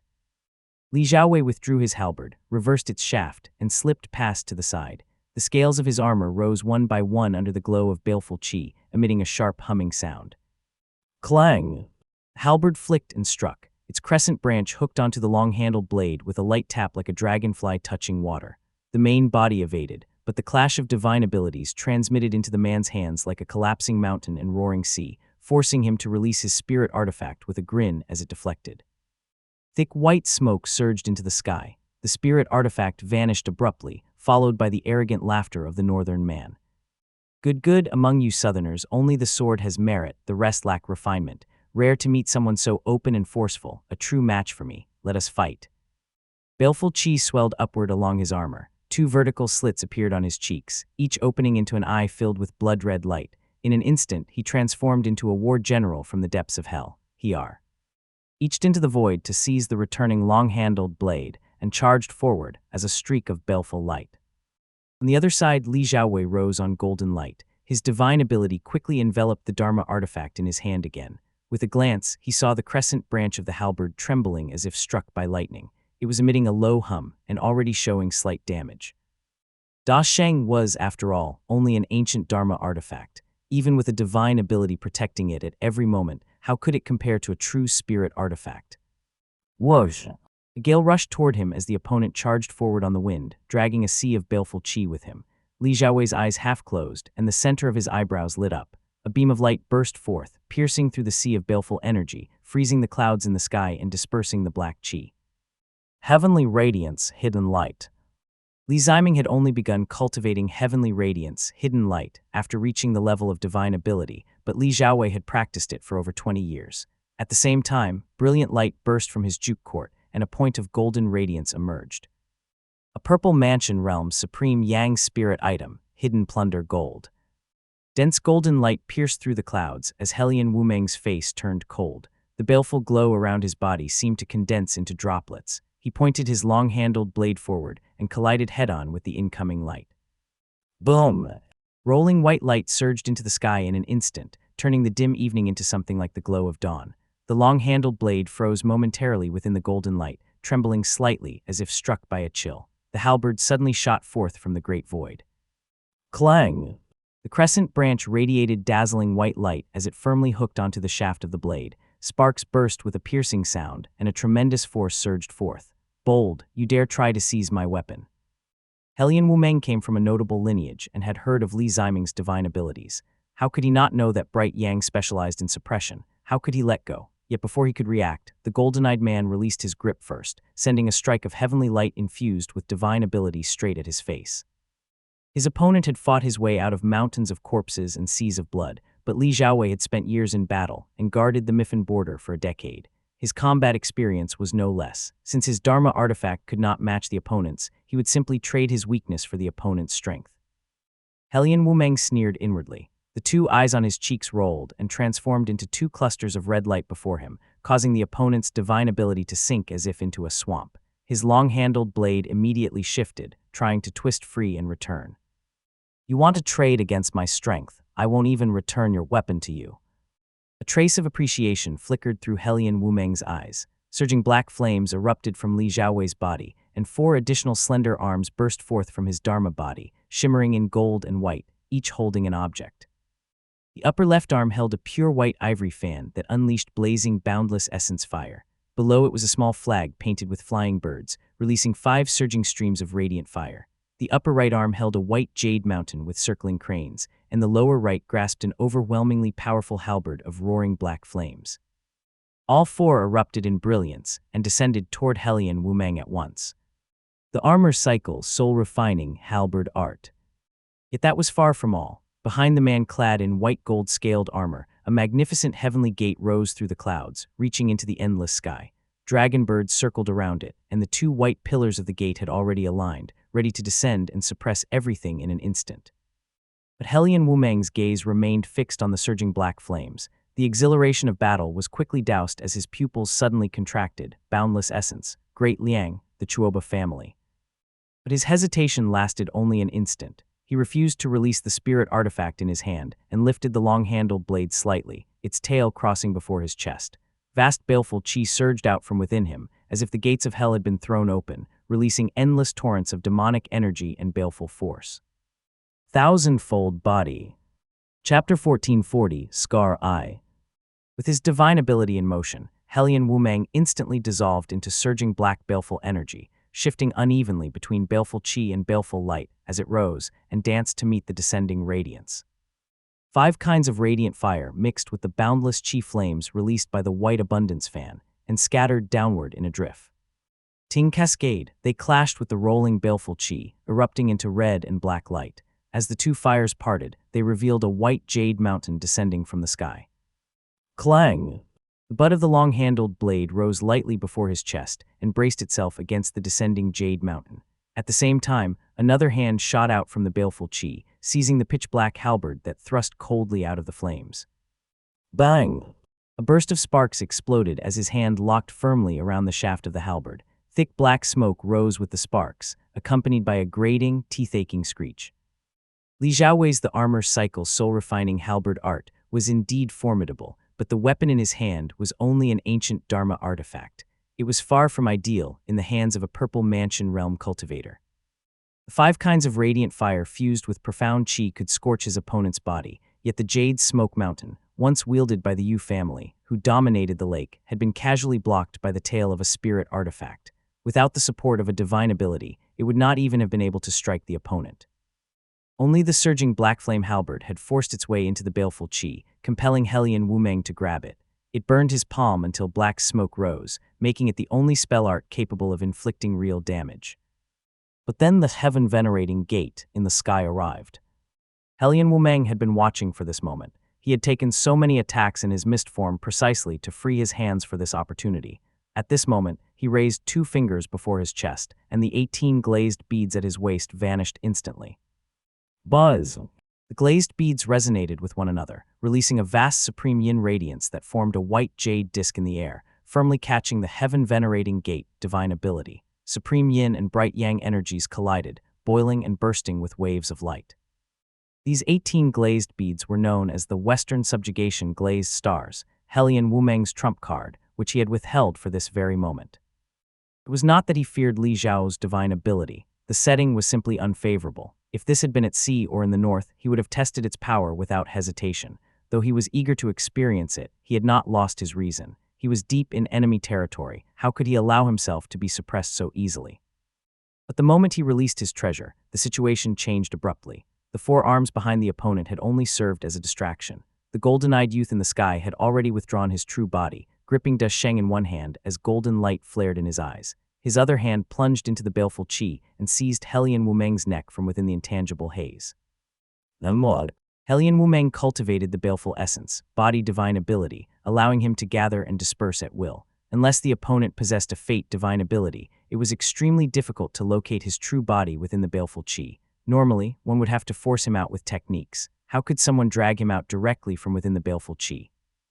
Yet now his neck was caught in a bare hand. With no time for shock, he poured his body's divine abilities into his eyes without restraint.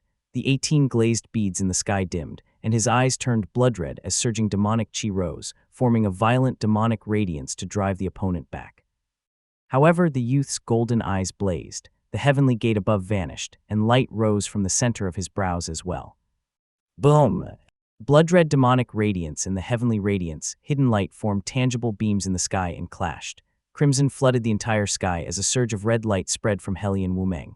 Though the two lights were similar in scale, the opponent's technique was more profound, and the mana poured into it was utterly reckless, giving it even greater power. Yet a faint strand of golden light emerged from Li Xiaowei's heavenly radiance, hidden light at the center of his brows. It was the supreme yang energy provided by hidden plunder gold. This thread of pure supreme yang energy surged upward against the flow, as if extracting something, causing the blood-red demonic radiance to rapidly weaken like a castle in the air. The golden-eyed youth didn't hesitate as he closed in, his face rapidly filling Hellion Wumeng's vision. The moment the demonic radiance was disrupted, the silver-black armored youth had already taken a punch to the head, bursting into a cloud of black smoke with a thunderous crash. Two streams of blood tears ran down Hellion Wumeng's cheeks. The baleful chi in the sky erupted in unison as his figure vanished in a flash of red light. The crimson blanketing the sky disappeared with him. He reappeared dozens of meters away amid rolling black smoke. Li Xiaowei flicked his hand lightly. The demonic blood on it turned into surging, storm-like baleful chi and drifted away. Hellion Wumeng's golden cicada shedding escape clearly came at a cost. The northern tribesman had screwed his eyes shut, pain etched across his face as blood tears continued to flow. He raised his hand early and drove 2 fingers hard into the area beneath his eyes. 2 round holes appeared in Hellion Wumeng's cheeks. With a slight twitch, 2 blood-red eyes grew beneath his closed lids. Dazzling crimson light surged forth again, freezing the white light that chased through the air. The power of heavenly radiance, hidden light, relied largely on the supreme yang force released by hidden plunder gold. But that supreme yang force was not endless. Having already invaded the opponent's eyes, the white light weakened and was crushed by the red glow, allowing the surging demonic radiance to strike the golden-eyed youth's forehead. Boom! Hellion Wumeng showed no sign of relief, but rather remained calm. At the same time, he flicked his long-handled blade upward, meeting the halberd that shot through the air like a venomous serpent with a sharp clang. Clang! Though harried, he did not yield in the slightest, yet the opponent ignored the demonic radiance altogether. Instead, he twisted the halberd sharply. A branch of prismatic light brushed lightly across Hellion Wumeng's face, carving open a horrifying wound that nearly sliced away half his face. For a moment, white teeth could be seen beneath the flesh. Hellion Wumeng remained utterly calm. Thousandfold body. The radiance of his body divine ability grew brighter. The massive wound that covered half his face shrank abruptly and returned to its original state. Instead of dispersing the bright yang energy and black flames lingering within it, he skillfully compressed them into a thin, golden-white scar. Yet he had no time to dispel the supreme yang light in his eyes. With a slight movement, he dispersed into baleful chi again and reformed again, looking somewhat disheveled. There was only one reason. He had to evade this heaven-venerating gate that reappeared above and locked onto him.